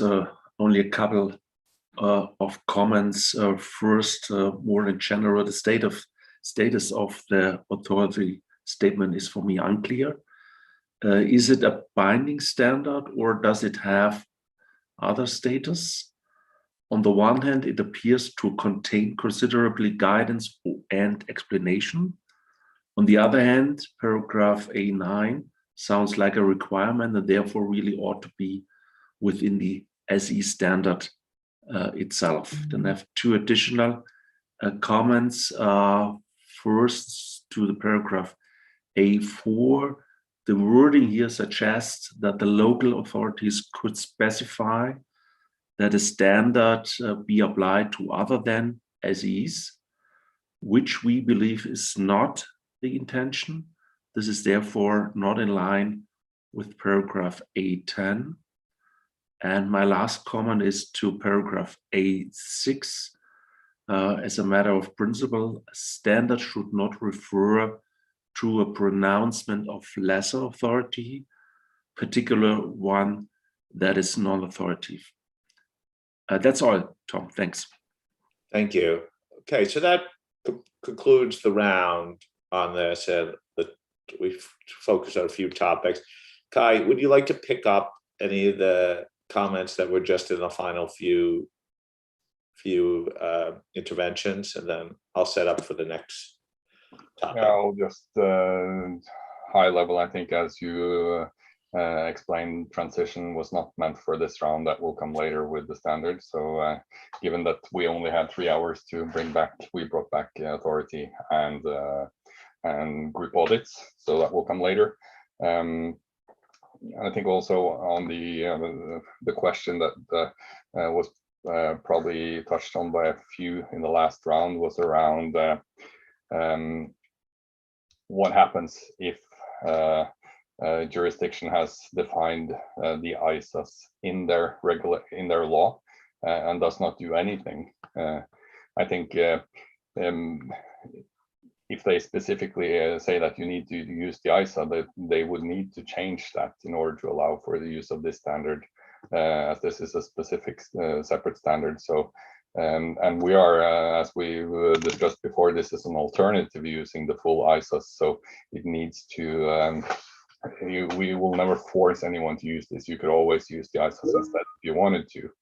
And I think also then on some people on the what needs to be done at firm level, if nothing is done at jurisdictional level, but you're allowed to use the standard, firms can develop their own principles that go across jurisdictions as long as they're not in conflict with any of the jurisdictional requirements. So the firms can drive consistency, and I think on consistency, as Isabel touched, I think by developing a standard, having principles-based authorities as we do with some specifics, we get much more consistency than if we end up in an environment with different standards in each jurisdiction on these kinds of audits. So yeah, I think that was just summarizing the last few things we heard, Tom. Okay. I saw Josephine's hand pop up. Is this a quick clarification point or question? Yeah, Josephine. It was, I just actually wanted to raise this point. I was going to raise this point on point 3, but as Isabel raised the comment about jurisdictions who have in legislation use international standards on auditing for audits. And in those scenarios where those jurisdictions do not refine or do any work in respect to the use of the LCE standard in that situation, is exactly the concern I raised in March, where giving this standard the same name as ISAs could lead to open season, which I'm very worried about. So I just wanted to make it the point at this point because it was connected rather than leave it to the end. Thank you. Okay, we're going to go on to question 2. We need to provide adequate time for 3 group audits, which I wanted to use the final hour-ish of the board meeting to deal with, because it's a big question. What I suggest on question 2, which is around the supplemental guidance, agenda item 4B, is that we covered a lot related to that already. And so really just to get incremental comments, particularly, I think what the task force would appreciate are additional comments that characterize the characteristics describing what an LCE is, it is not. Many of which have already been addressed, but if you have incremental comments, maybe that's the way to deal with it. So we could finish this in the next 15 to 20 minutes if possible. But I think that the major substantive issues and many of the topics have already been addressed. Kai, would you be fine with that? Yeah, I think my intention was to ask for any overall comments or general comments on the supplemental guide that has not been asked so far, and if any have any other matters relevant to the authority, as in question 3 here, that they would bring those up. And if we're more than happy to receive offline comments on drafting and editorials, both on the authority section and also the supplemental guide, and that those are provided offline. And I think for us to be able to address them, we need them at least by the end of this week, so we can have some time to look at them and address them. So I think high-level comments on the supplemental guide, as you said, Tom, we have addressed some of it already. And then if people could provide offline comments on both that and the authority section by the end of this week. Okay, so we'll do 2 and 3 together with the caveat that this is incremental to what we've already heard, which has been significant before. So any takers?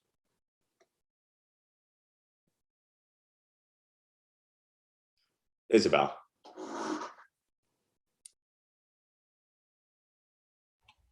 Yes, thank you. Feedback we had in France when we shared this document with several practitioners was that what is called section 1 at the end of the supplemental guidance, characteristics of an audit of an LCE, which is 5 or 6 pages long, and the feeling was that it is too detailed to be principle based, or at least it was perceived so. So they were reading this section as being almost a questionnaire, a checklist, and they thought that as it was so detailed, the expectation was to use it as a checklist and tick the box. And so there was a fear that they would not be authorized to use as many judgments as they would expect. Thank you. Thank you. Diane? Thanks, Tom. What we'll do, we will send along some comments. We do have, I would call a fair amount of comments on B.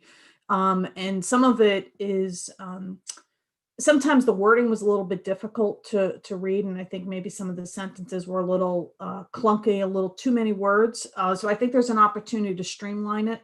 Also thought at times we went into a lot of details. The discussion about estimates I thought was maybe longer than it needed to be.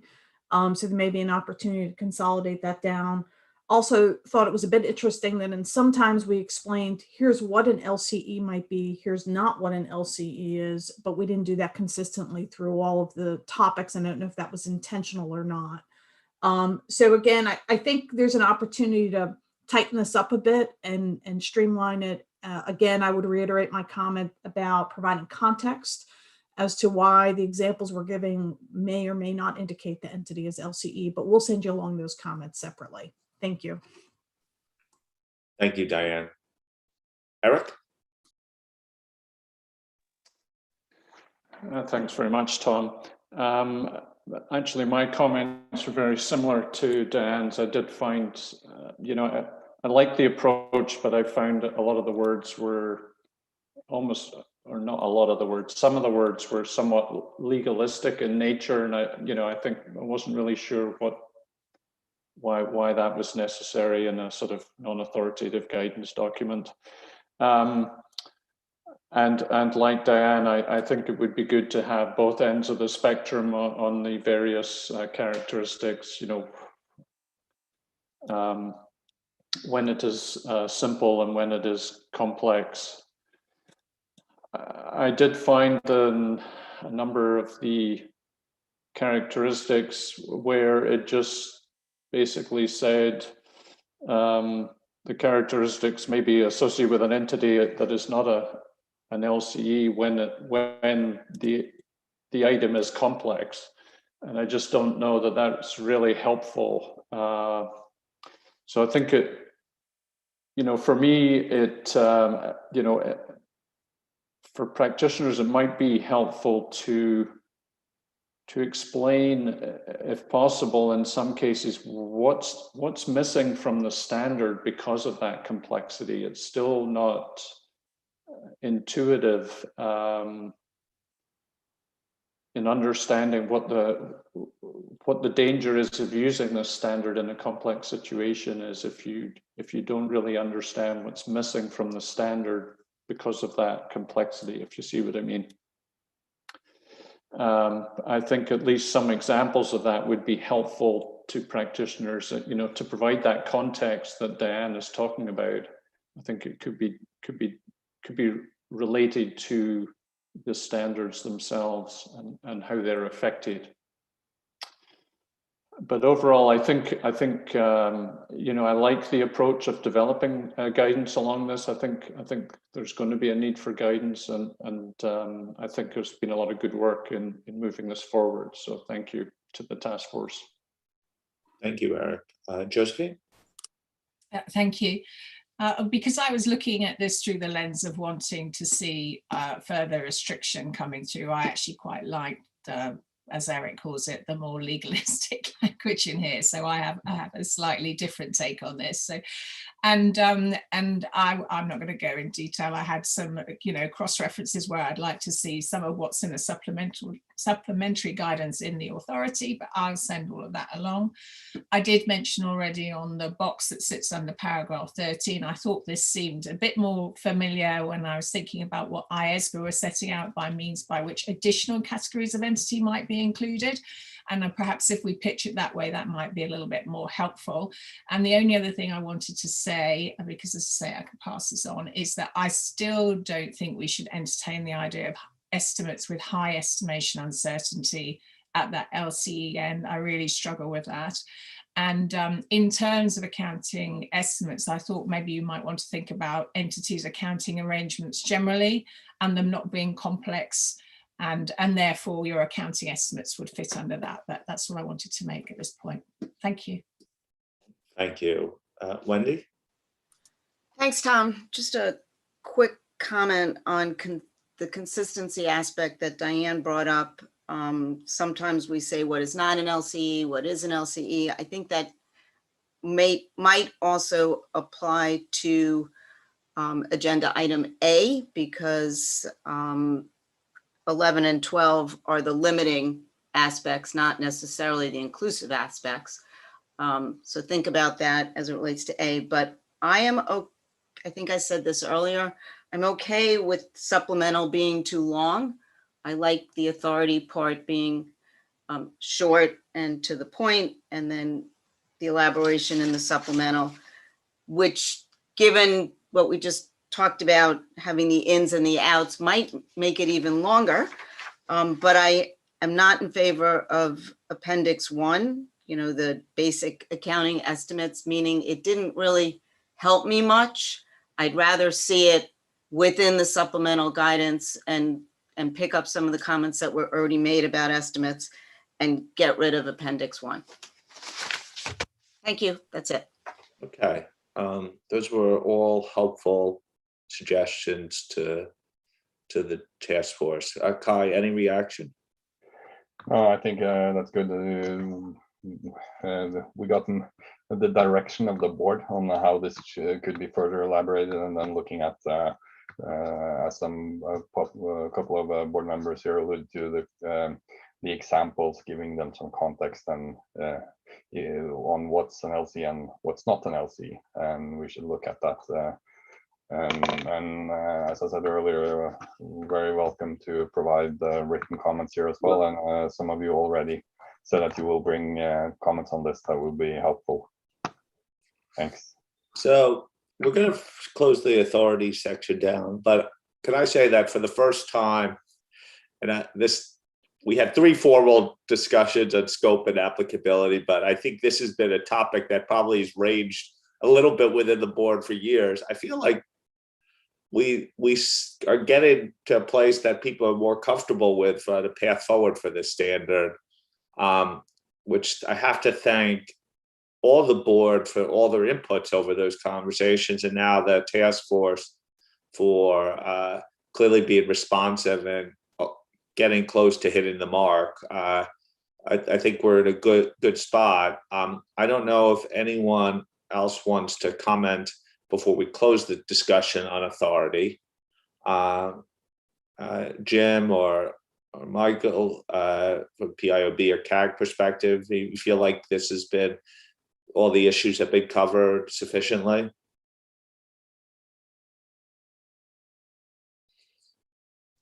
There's no obligation to intervene, but I think that that it's been a good discussion and a lot of issues raised and good ideas to help the task force move forward. So I'm encouraged by it. Yeah, Jim Dalkin. And I echo, I'm encouraged with the discussion. I think the scoping is extremely important, and that has been a message from the CAG. So I appreciate where you've come at this point. So I think that's encouraging. Thanks. Thanks. So in honor of the hard work that has been done, I'm going to give you a 15-minute break, not a 10-minute break, because we are on time. It's 8:41 my time. We'll reconvene at 4 minutes to the hour. Thank you all. Great first part of the discussion. We'll come back to group audit execs.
We're going to start in a minute.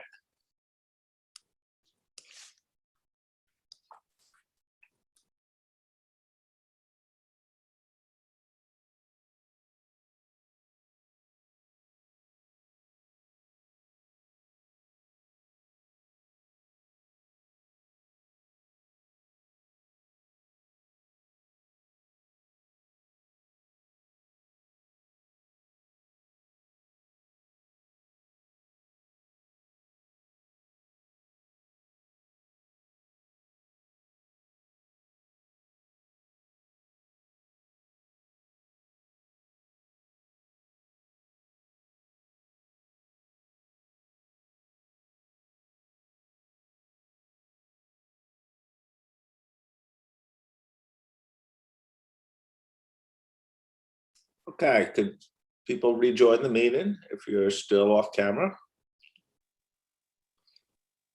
Kai, I turn to you. Group audits, it's agenda paper 4C. Thanks, Tom. As you said, now we'll turn to group audits. It's what you've have in agenda item 4C, and that paper really is an extract of what will go in the explanatory memorandum accompanying the consultation of the standard. Sorry. As we explained earlier, and as earlier today, and as you heard multiple occasions before, there are different views on whether or not group audit should be scoped in or out from using the standard.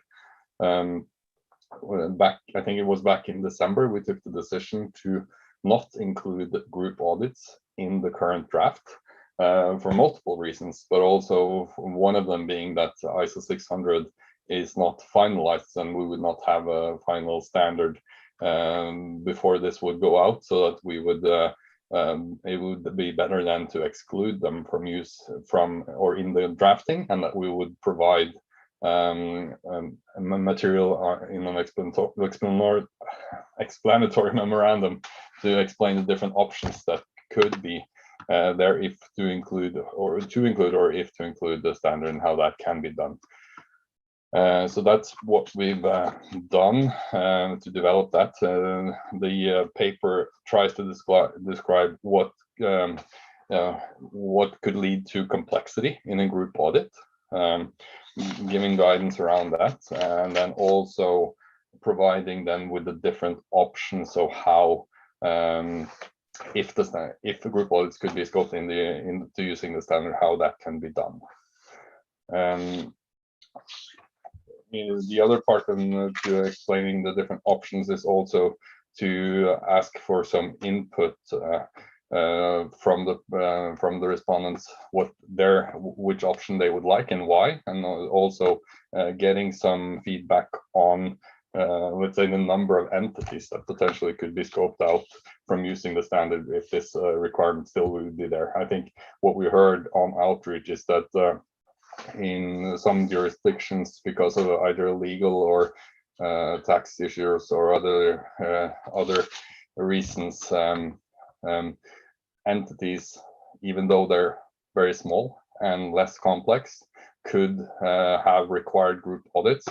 One example that I've been told multiple times is that even though it might be an owner-managed business, they may have the building in one entity, and that in the same building they own the shares for the operation, which is where the activity is. And by statutory requirements, they would need to have group financial statements.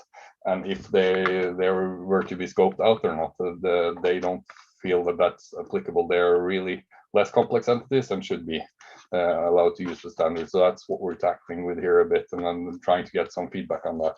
And the last part is if the requirements are brought back in the appendix, we've tried to show a bit more of what kind of requirements would be brought back in, and then also ask for how that should be presented. Should it be presented in a separate part in the standard, or should it be built back into each part in the standard as you go, as we've done with the other requirements? So I think we can go to the next slide. this slide really shows the three different options that is there. One is saying that we can continue as we currently have, saying group audits. If it's an audit of a group financial statement, you should be scoped out. The other two options are variations of scoping group audits into the standard.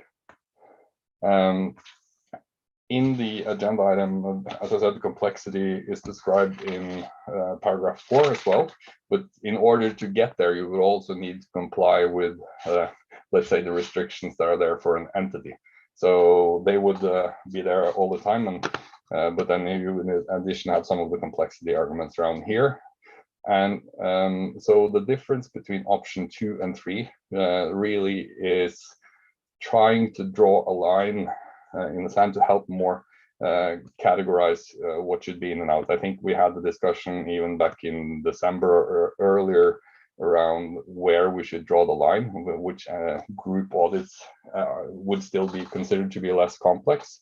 I think if you look at 600 and the requirements that are there, quite a lot of them is around communication, working with others. So a lot of extra complexity is brought in if you need to include component auditors.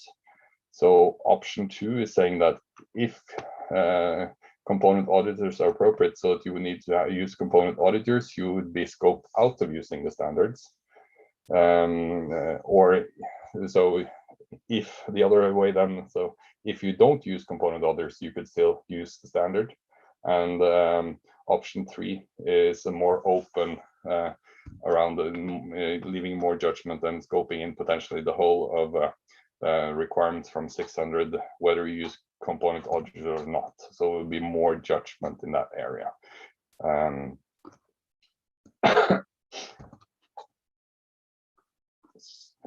Yeah, I think we can move on to the next one.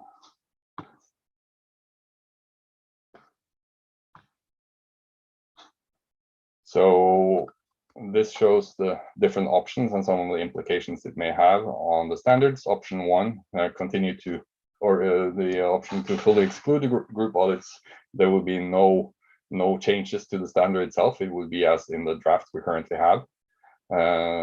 As I said, some of the drawbacks has been pointed out to us many times that it may limit the use of the standard very much because of less complex groups being scoped out. And what we heard from some outreach is that quite a large number of the entities that they audit that were to be considered less complex for some reasons are group audits. So that's option 1. Option 2, where you have group audits allowed to be done in the standard, but you would not allow for use of component auditors to scope out some of the more complex group audits. It's easier to apply in a way that there are less restrictions that would be applicable, and I think it's easier if you do the work itself. And if you think about the example I just said, where the group consists of 2 entities, and I think this really is some of the things that we're trying to catch here, is that then in those situations you would not have group audits, and trying to at least catch some of those.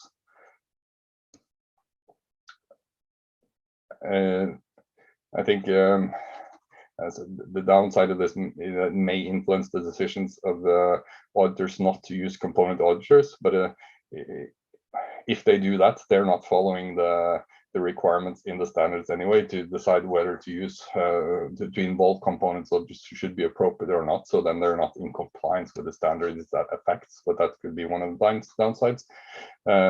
Option 3, as I said, it would be the audience for the standard would be much greater, but also the complexities in the standard would be greater because there would be much more requirements that would need to be built back in. It would make the standard more complex, and there would be more judgment in deciding the applicability of the standard or not. I think that's trying to explain some of the thinking in the paper that in 4C as you've been given. As I said, this is what will go into the explanatory memorandum together with the questions that are there. And if you flip to the next slide, there are the questions that are included for your comments, whether we get some views on the options set out in the agenda item, and also if we provide sufficient information. And if I think we have another one in the issues paper around whether the questions that we have asked here are the right ones that should be asked, and we will get the information needed. So one question, Kai, how do you want to deal with the appendix in this? Do you want comments on that in specificity now, or not? I think first we should go around on the different options, and then we could have comments on the appendix afterwards. If there is no time for the round of the appendix, we can, as I said with the others, we're more than happy to receive offline comments as well. But let's start with the views on the agenda item in general, and then we can go to the appendix afterwards. Okay, well, that was what I was hoping you would say. My fear was that we get caught in the specifics of the appendix when you really need input on the different options suggested. Okay, the floor is open for comments. Fernando? Thanks, Tom. Kai, a lot of mixed views here. I guess people were recognizing the item of complexity. I would say that probably what I heard were comments depending on the size of the firm people were working with. Some of them saying, yeah, group audits should be scoped out. Others saying, no, there's a room to explore a little bit more and understand what's really happening on the field. But I guess at the end, people were supportive of asking the question in the way you're presenting the papers here. And I think the other item I heard is, so what happens if there's a decision to scope out the group audits? So if you have a component and that component needs a statutory audit, are they allowed to use LCE standard? That's not really quite clear in the papers, and there's a little bit of confusion. And they thought it was important to clarify what happens in those situations. That's what I have, Tom. Thanks. Thank you.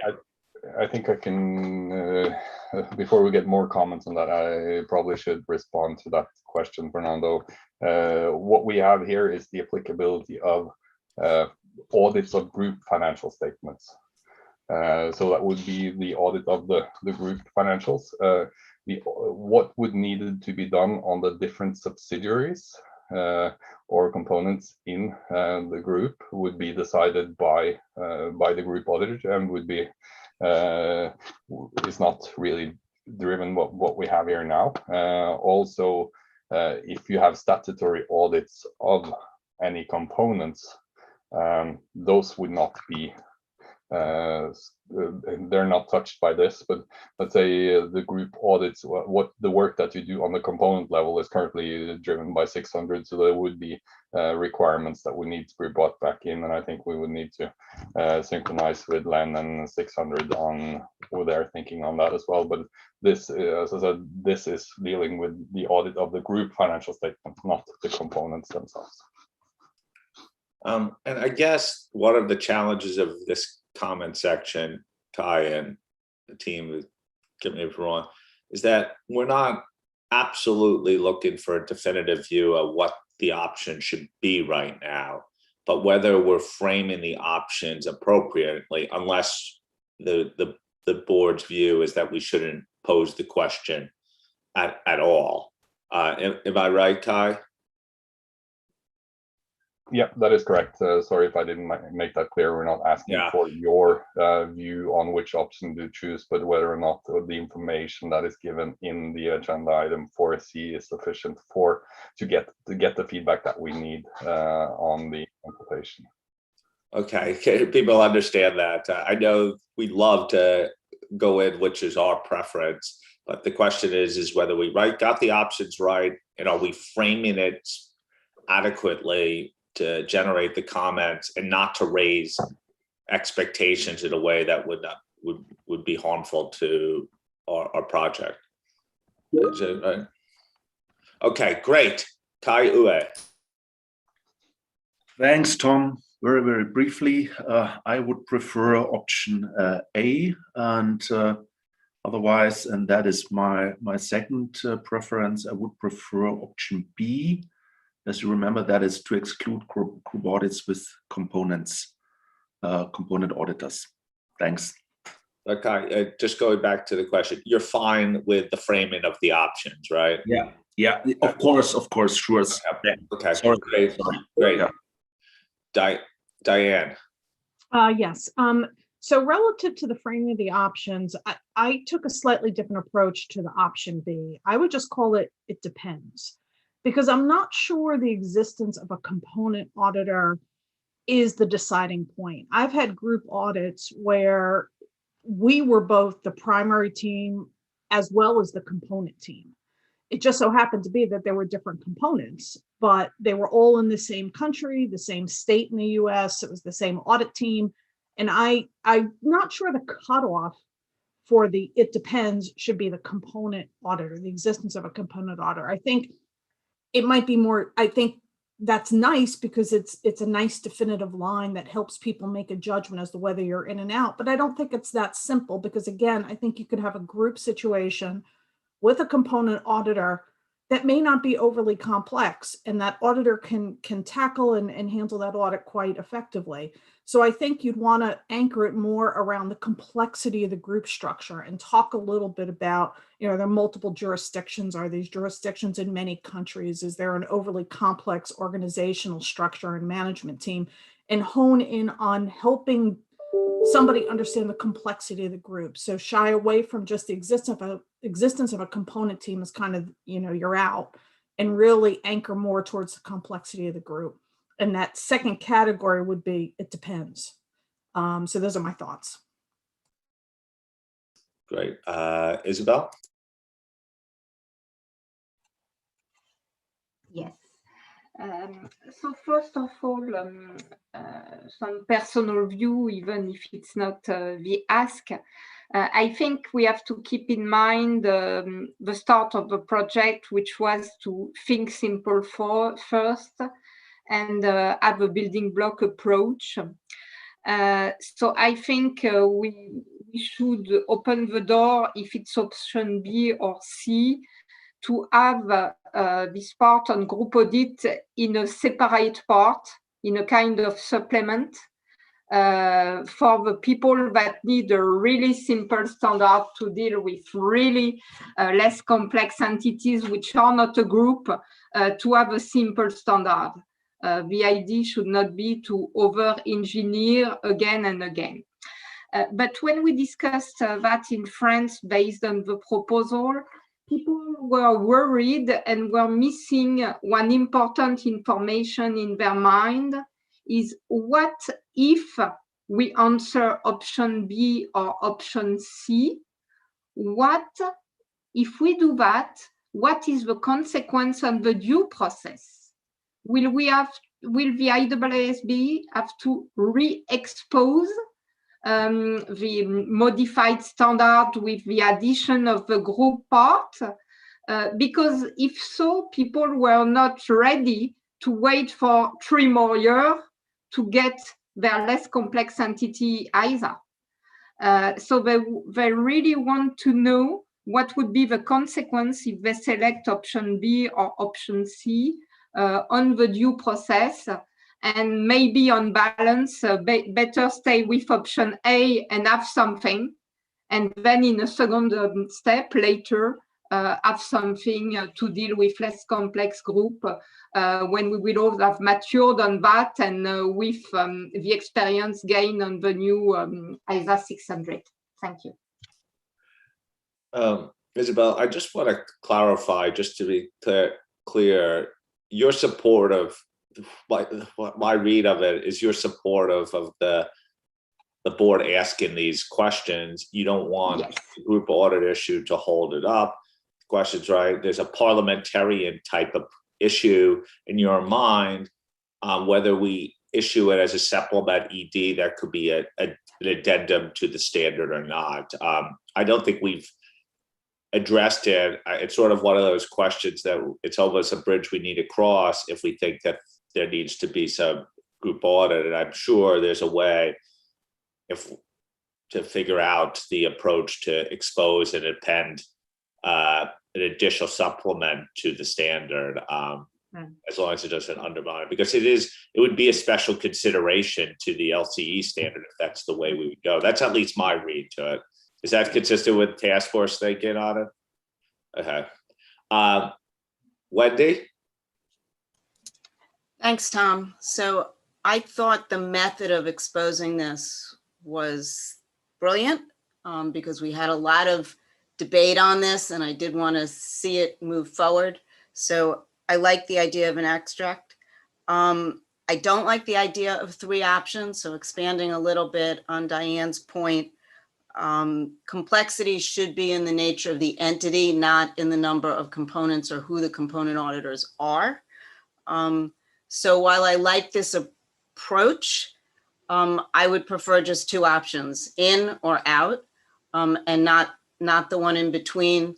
And I get to that because I think about how much volume we're going to get in response and how we're actually going to get through it and be able to determine what belongs in the June release and what doesn't. I think that's all I have on that. Thanks. Okay, thank you. Ada? Yes, thank you, Tom. In respect of group audits, I think the paper lays out very well that a group audit adds a layer of complexity in respect of geographies and jurisdictions, etc. I understand, of course, that stakeholders are calling for expanding the scope of the standard, but we do have responsibility for making difficult yet important choices that may be expected of us in the interest of audit quality and public interest. And I also, and this voiced before, struggle with a determination based on the involvement of component auditors. So I'm concerned, and Kai Morten put this out on the slide as well, that requirement may be inappropriately used by auditors by not involving component auditors where they should. And I was wondering if we, because I agree with Diane and Wendy, that complexity should be the driving issue here, and whether a proxy for complexity could be whether this group operates entirely in territory or spans multiple geographies. If the group spans different countries, you have to deal with different jurisdictions, different laws and regulations, potentially different cultures. And those are elements where it actually is useful to have component auditors in board. And I'm compelled by the example that Diane also gave on and some of the states that Diane has in her country are larger than our country in itself. So if a group sits within one territory, and I would be okay with a group audit in that. So I would suggest indeed limiting it to it's either out or it's in, but only when it's within the very same territory. So to create a further restriction on the in. Thank you very much. And one of the things is that, so I see another theme is there's like an alternative option here. Instead of 3 options, I think the task force was using component auditors as a proxy for complexity, but you're using jurisdictional issues as an alternative proxy, and maybe a better one. The only thing that you would have in the United States is, remember, in some instances you have local, state, and federal jurisdictions, and that's not different in the country, but you could imagine someone having a small business in New York City, but also in Westchester and you come into the complexities of New York City government. So it's just something obviously the task force could consider, but it's an alternative about reducing the complexity from 2 to 3 options and doing it rather than component auditors, that a better proxy is jurisdictional, if I'm reading this right. Your point, right? It's more clear, more appropriate to the principle that you think that we should be tying it to complexity rather than to just having another component auditor and the unintended consequence that they indeed. And I appreciate, of course, that that there's different state laws versus federal laws, but that still sits closer than one country to another. Yeah. But this is something that the task force can think over, and where they could suggest drawing the line. But and I would suggest use that as the second option next to the option of group audit your out. Okay, got it. We may not perfectly resolve this today, but it's given at least the task force clear alternatives. Josephine. Apologies, I was struggling to find my buttons there. So similar views to Diane, Wendy and Ado. I think that the component auditor piece, whilst looking at whether component auditors are involved might give some impression of complexity, I don't believe it's the right driver. And I am also slightly worried about the gamesmanship that could be involved when you have option 2. So my preference would be also to have just the 2 questions. One, do you agree with the IAASB that group audits should be excluded from the draft ISA? And then if not, why not? And in terms of if not, why not, I'm not quite sure where the jurisdictional complexity would fall, but I think it's just simply if not, why not? And then what I'd like to see in terms of the request for comments is not just percentages of audits, because that doesn't tell us about the complexity, but the actual examples of where practitioners believe it would be appropriate. So Kai mentioned one right at the very beginning where it's literally just the parent entity just has a building, and then the work is carried out in a subsidiary. It doesn't matter if there's a component auditor involved in there at that point. You know, we want to actually understand why these groups are not complex and therefore fall under the LCE category. And I think that's where we will get the rich information back from our practitioners to really understand what's out there.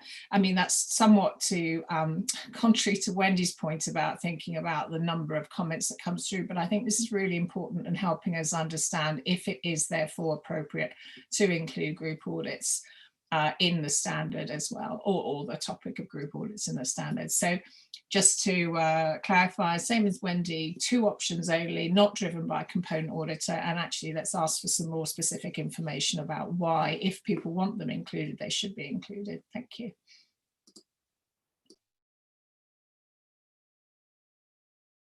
That's a slightly different alternative and simplification of the questions. It's basically yes or no to the IAASB's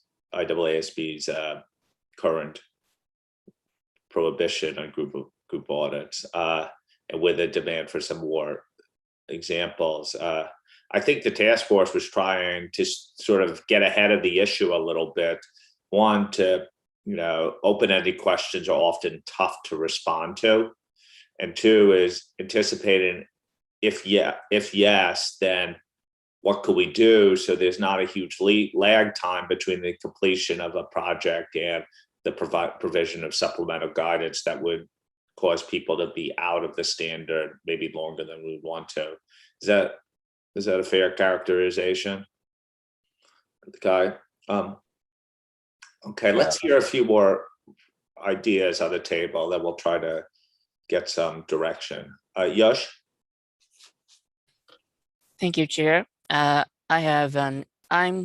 support the task force proposal option 1 that is mentioned by Kai Wei to exempt group audits.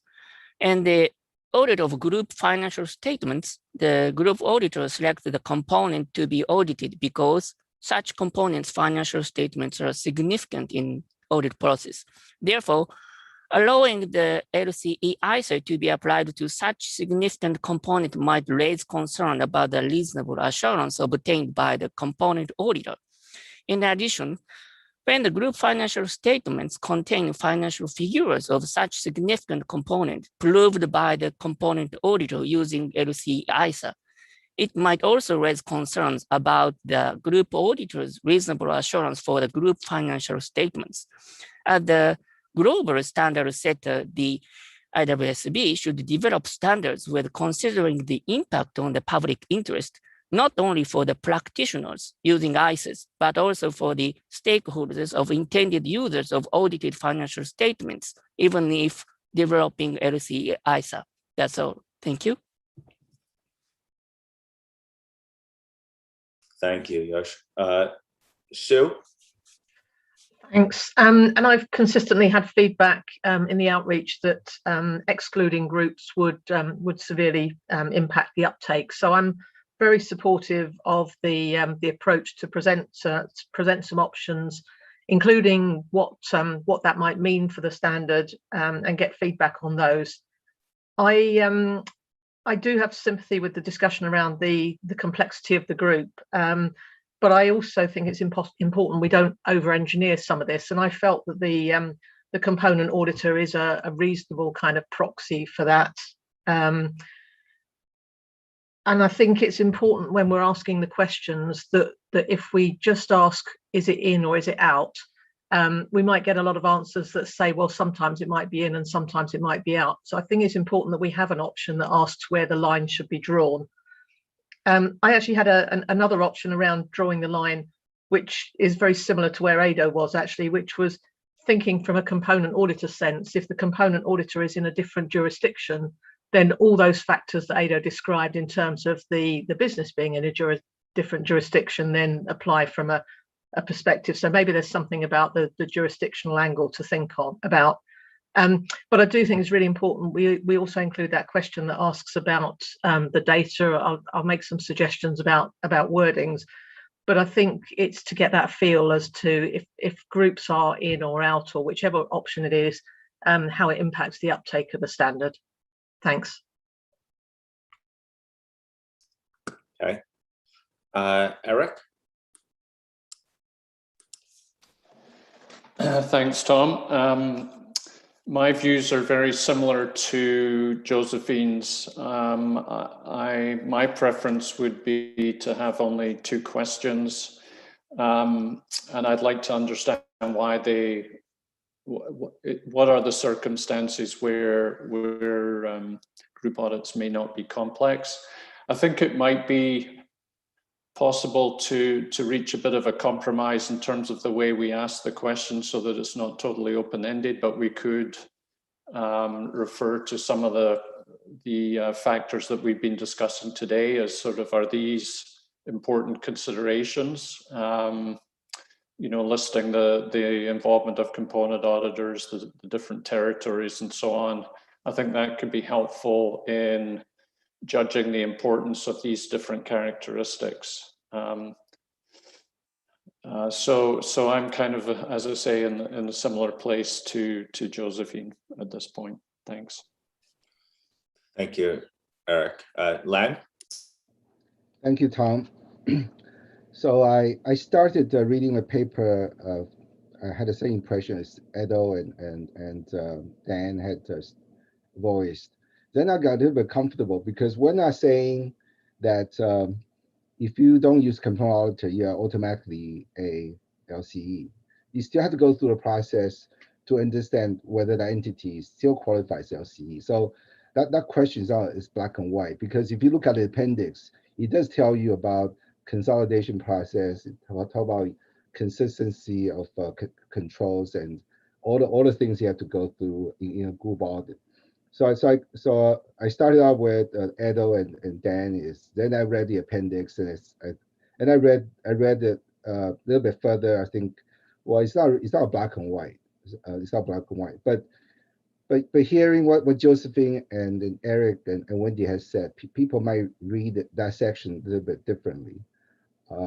So I'm kind of leaning towards a yes and no, and asking the commenter to say why 600 should be included, not included, because when we talk about inclusion or exclusion component auditor, people forget that you still have to go through that process to determine whether the entity is LCE or not.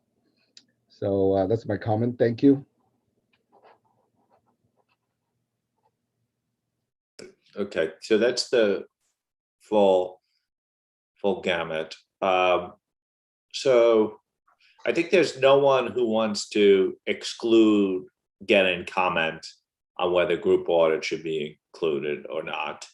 I have, as I see it, there are three sort of options. The approach that the task force has taken.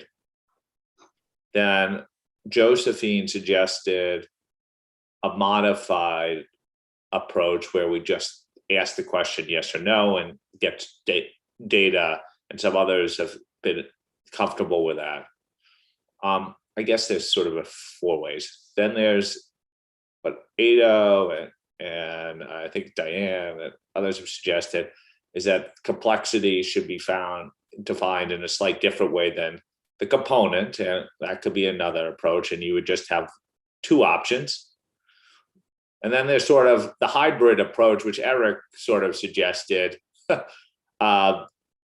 which is you ask the question like Josephine suggested, but then you start to ask, okay, so if you're in the position of saying yes, there should be, what are the characteristics of where you would draw the line, which is sort of what the other 2 options would try to do, just with some more detail to help consumers out. Like, I actually think you could do the options, the 3 options, the 2 options after you ask the question Josephine suggested or not. Like, I don't feel like it's mutually exclusive. You need that data to see why it's important, and maybe that guides a question, and then you could provide more or less specifics about where the line's drawn.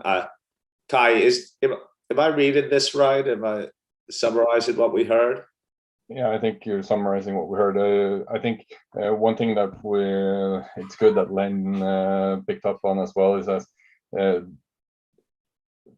if group audits were to be scoped in, and if you were to take the decision, it's not a black and white on option 2 either. If it's a group audit, and or if you don't use component auditors, you're always allowed to use it. As I said, I think you need to comply with what we have, the restrictions we already discussed in the authority section, and then in addition in you will have some considerations around whether or not the group is less complex or not, as we outlined in paragraph 4 in the agenda item 4 as well. So the complexity is the driver, always the driver, whether or not you can use the standard or not, if it's scoped in. But then the reason for option 2 was around also trying to limit what we would bring back into the standard, trying to fully cover 600, the content of 600 within the LCE standard would make it really long and potentially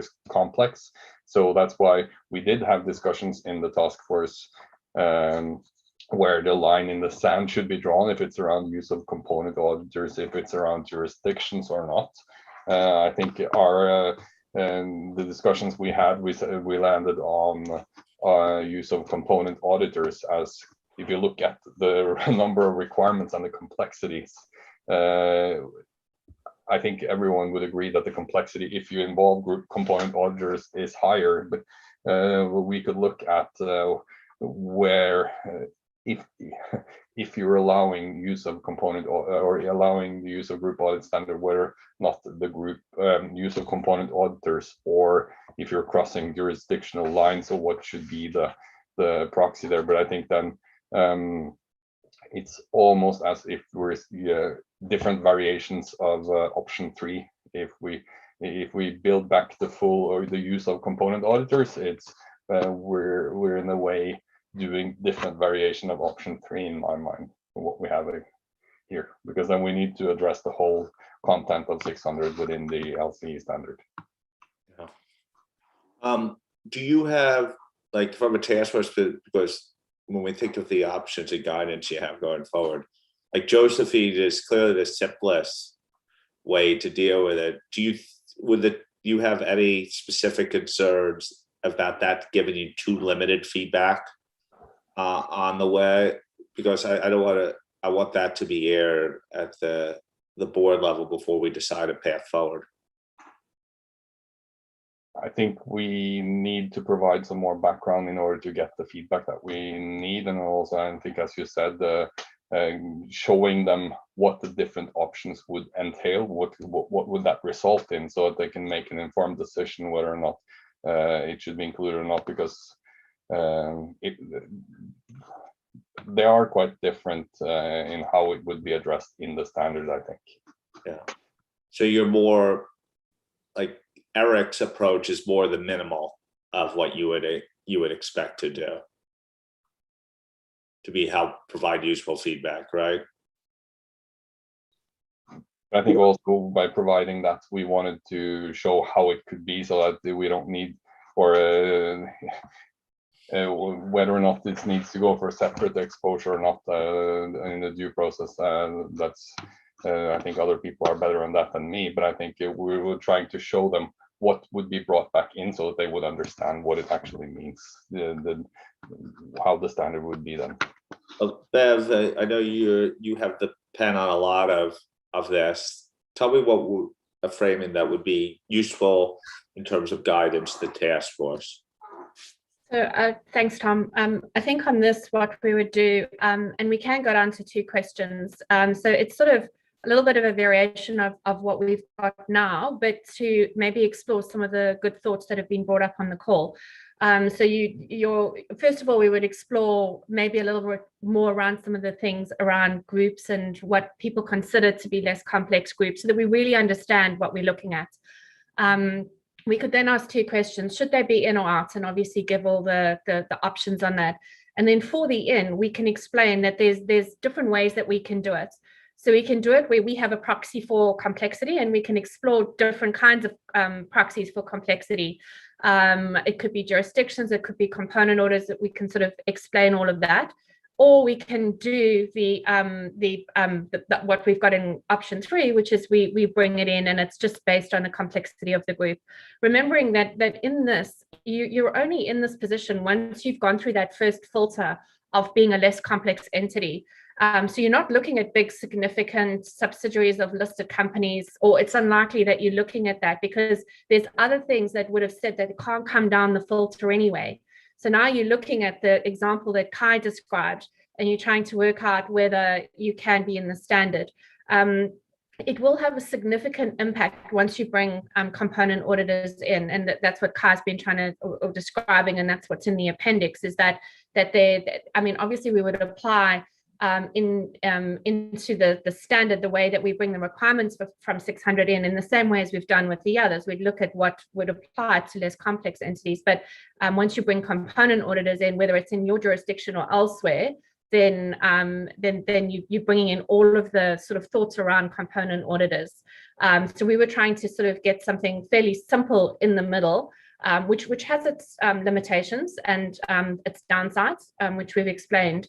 But I think if we sort of ask that 2 question sort of, we ask 2 questions in the explanatory memorandum, and then sort of dig down into what we think would be an appropriate approach. Remembering that as we do this, we're trying to gather information for the board, so we need to explore everything. I think there's lots of good ideas that have been brought up and spoken about, and I think we need to build all of that in and really get the stakeholders' views about this.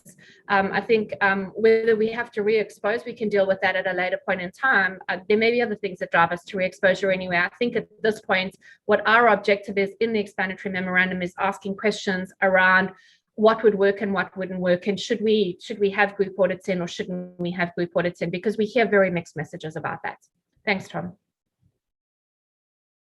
Okay, Josephine, you had your hand up briefly. Is that responsive to address the point that you were about to raise? Yes, thank you. Billy and James, I see your hands are up, but is it your comments consistent with what Bev suggested?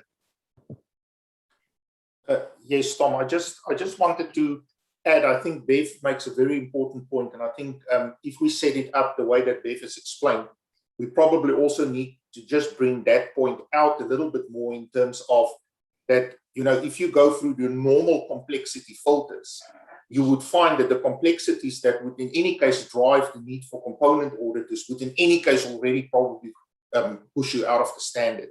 And I think that's an important point, and we can maybe make that a little bit clearer.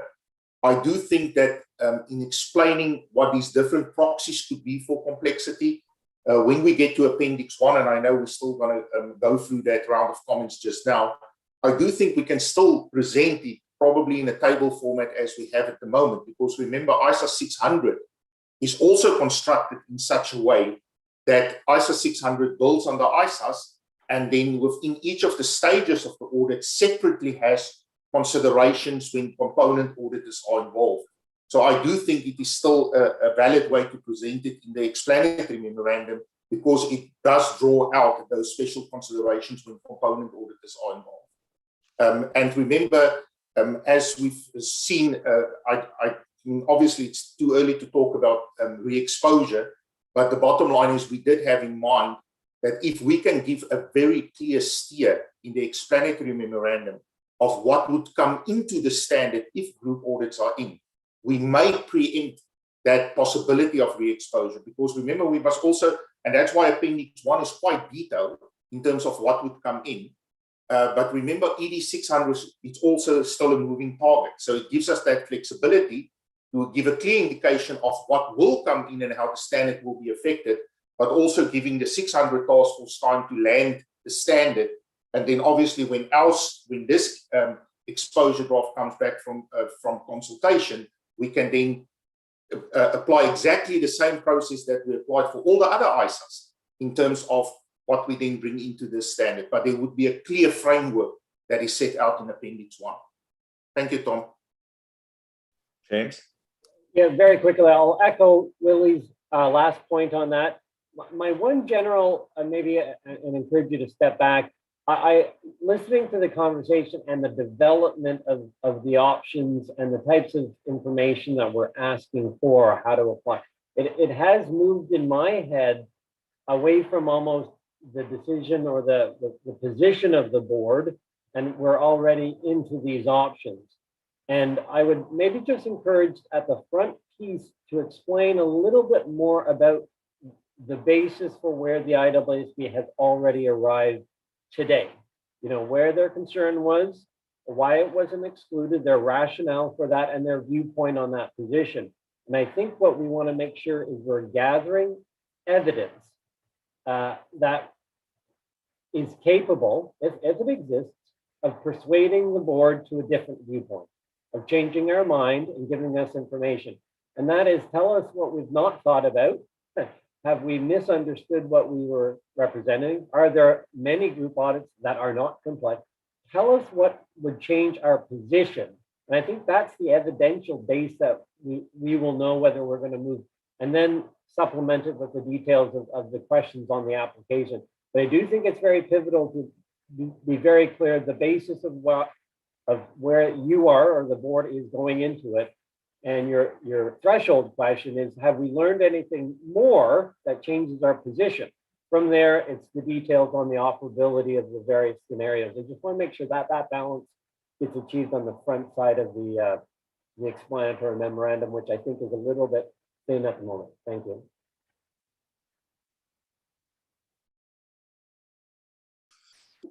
Okay, so what we've heard is Bev has, I think, suggested a way forward with Billy and James suggesting some build out in some key areas, and the idea of possibly getting ahead if we get some information of where we may go. Any reactions from the board perspective, or are we comfortable to allow the task force to go back sort of on the basis of what we heard? Josephine? I guess I just wanted to get further clarification on what Vili said, because I was very comfortable with where Bev was thinking, and then Vili suggested that the appendix would include the two different options. But what we don't want to happen is for respondents to make a decision based on, wow, the list for component audit involvement is really long. I don't want to do that. I prefer this list, which isn't fair on our respondents. I'm sure they wouldn't think that way, but some may. And but we do want to drive that richer feedback on, to James's point, why perhaps as a board we might want to think differently about whether group audits should be involved. And so I just wanted to get clarity on what Vili was intending with that. Thank you. I guess the harder, Vili, you come in, and then I don't want to interpret. No, that's a fair point, Josephine. So I think for me, what was important is that we need to show in Appendix 1, as far as possible, what will come into the standard when component auditors are included. And maybe, to your point, maybe we just present it in a different way, because ED 600 is constructed in such a way that there's the requirements that come in because of the special considerations of the group. And then there's also, then there's also the separate section throughout ISO 600 that says when component auditors are involved. So maybe to your point, just changing the presentation a little bit, because we don't, like you said, we don't want that to be the primary driver for making the decision, but we do want to be clear in terms of when if group audits is included, it will be this aspects that will have to come into the standard. But that assumes that the component auditor is the line being drawn, though. It's relevant on one side, but to me, it would be more of an example. If this were where the line is drawn, then the implications, isn't that right? Because some of the possibilities was to talk about different ways to think about the issue. Yeah, Tom, I think it's just probably about Appendix 1 being, remember, we've anchored Appendix 1 in ED 600 because that was the last publicly available document. In the meantime, 600 is working on the standard towards December. It is just to try and faithfully present in Appendix 1 what will come into the standard. And remember, 600 today, ED 600 is actually constructed by separating out considerations when component auditors are involved.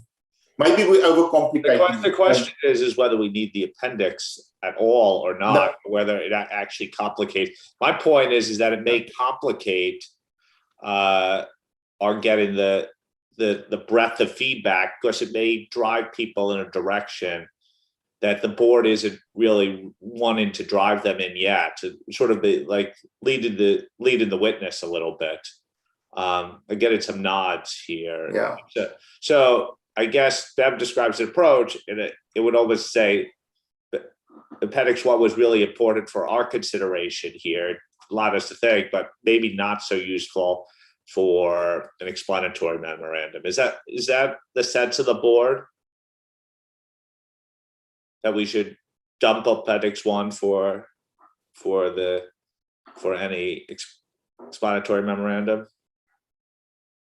I do think that if we are to include Appendix 1, it could be done in a different way by explaining the content that would need to be brought back in, similar to what we have now, but only one column, but then explicitly calling out what's, as I think Willie explained, what are considerations for use of component orders within the different sections, so that you could see more detail what we need to be brought back in. So the question probably is more around, are we happy with including the descriptions in a shorter form in the the explanatory memorandum, and not having the details fully blown out in the appendix? Yeah, I thought that makes sense. Are people content with that? More detail, more discussion in the explanatory memorandum. Okay. Any other comments on this topic?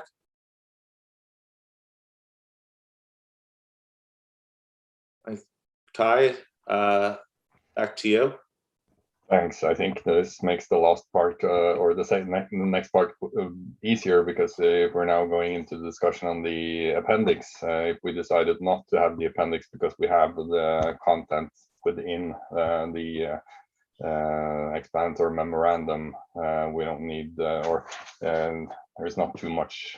We only need feedback on that, I think, if we now decided not to have the appendix there. I think we've gotten good direction on where we should move forward. I think, as Bev summarized, we proposed how we can move this forward, and I think we have agreement on that. Anything else you see, Bev, that we have not direction on now? No, you're shaking your head, so probably I think we're good. I don't think we have any additional questions to ask for the board on this stuff. So back to you, Tom. The head shaking on this one is not because we're shaking our head in disgust, but we've got lots of good feedback in this discussion, and we feel like there's some direction and path forward on both the authority and group audit question. Anyone want to make any general comments on LCE? Sachika. Thank you, Tom. And sorry, I have no opportunity to raise this comment around this matter, so please allow me to make this comment. My comment is actually around the explanatory memorandum around 600. And one missing information, I think, currently is the explanation about the applicability of 600 itself. I mean, what is group audit mean? Because, I think the explanatory memorandum need to firstly clarify the applicability of revised ISO 600 itself, and then clarify what kind of outcomes we have in terms of the group audit so that the respondents can answer the question based on sufficient and consistent understanding of what the group audit is. Why I'm saying this is that because the draft revised ISO 600 explicitly state that audit of standalone financial statement would be a group audit if the entity aggregates the financial information of branches or divisions.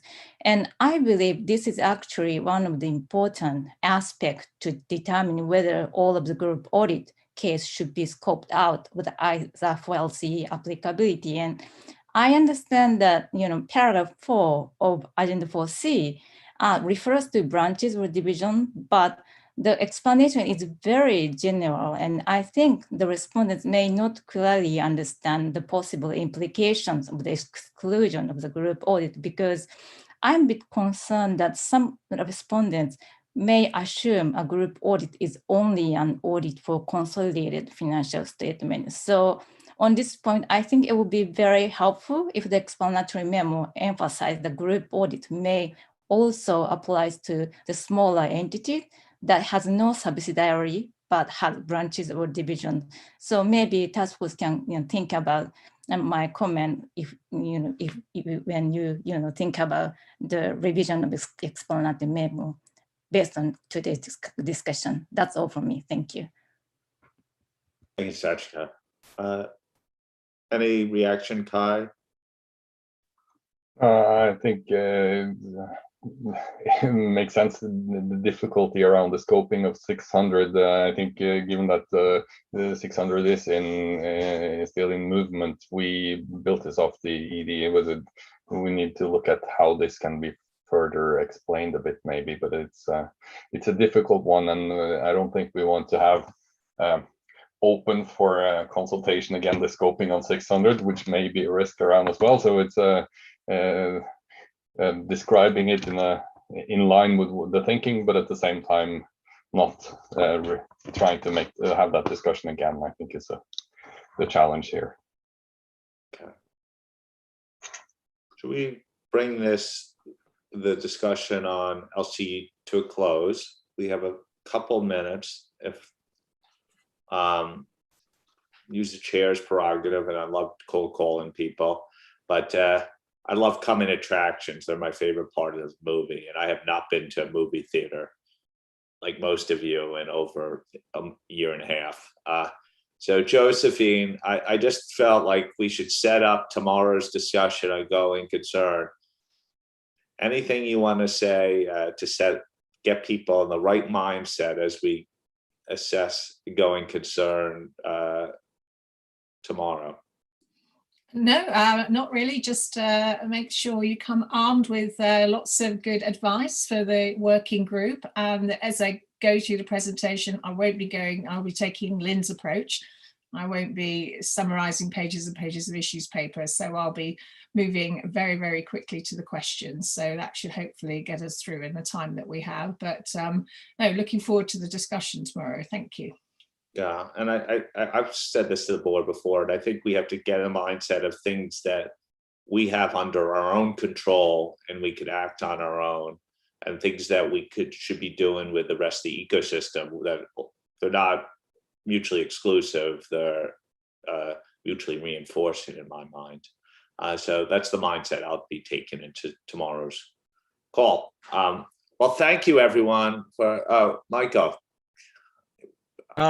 Yeah, thanks, Tom. Just want to add a comment on the LCE standard. I think the discussion was excellent. Also on the second issue of how the groups are going to be dealt with. You know, it is in the public interest, I think, to get this LCE standard on the books and finalized as soon as is practical to do that. And so whatever approach is taken in the explanatory memorandum on asking about the group issue and the way it's presented in the draft standard itself, hopefully it will be set up in a way that's going to give you the information that you need to move forward to finalize it in a timely way. If the questions are too open-ended, I would say you might run the risk that that you're going to end up with maybe input that's not going to be helpful in focusing it and getting it done soon, but open up another round of discussions. And so I don't think that would be beneficial. So it is going to be important, I think, for the task force to come back to the board at the next meeting with an approach that does allow you to take that forward and to give those who are commenting on the exposure draft a good solid basis on which to make their comments and not run the risk that they're going to be surprised by what shows up in the final version. Thank you. For the last word, I guess Kai is going to report on whether the ship's been unmoored. Has the Viking been successful yet, Kai? Yeah, I think it's not about the Viking, it's about the board as a altogether. And I think it was more a symbol of us trying to move the ship. And I think I would just like to thank the board in pulling together. I think we actually, in my view of this, is that I think the ship is off the sand, and I think we're hopefully out of the canal soon. So thanks, and just to remind you that if you have any written comments, please send them through by the end of the week. Thanks. Great, thank you all. Have a great rest of the day. For those finishing up the day, get some rest. We'll see you tomorrow, same time. Oh,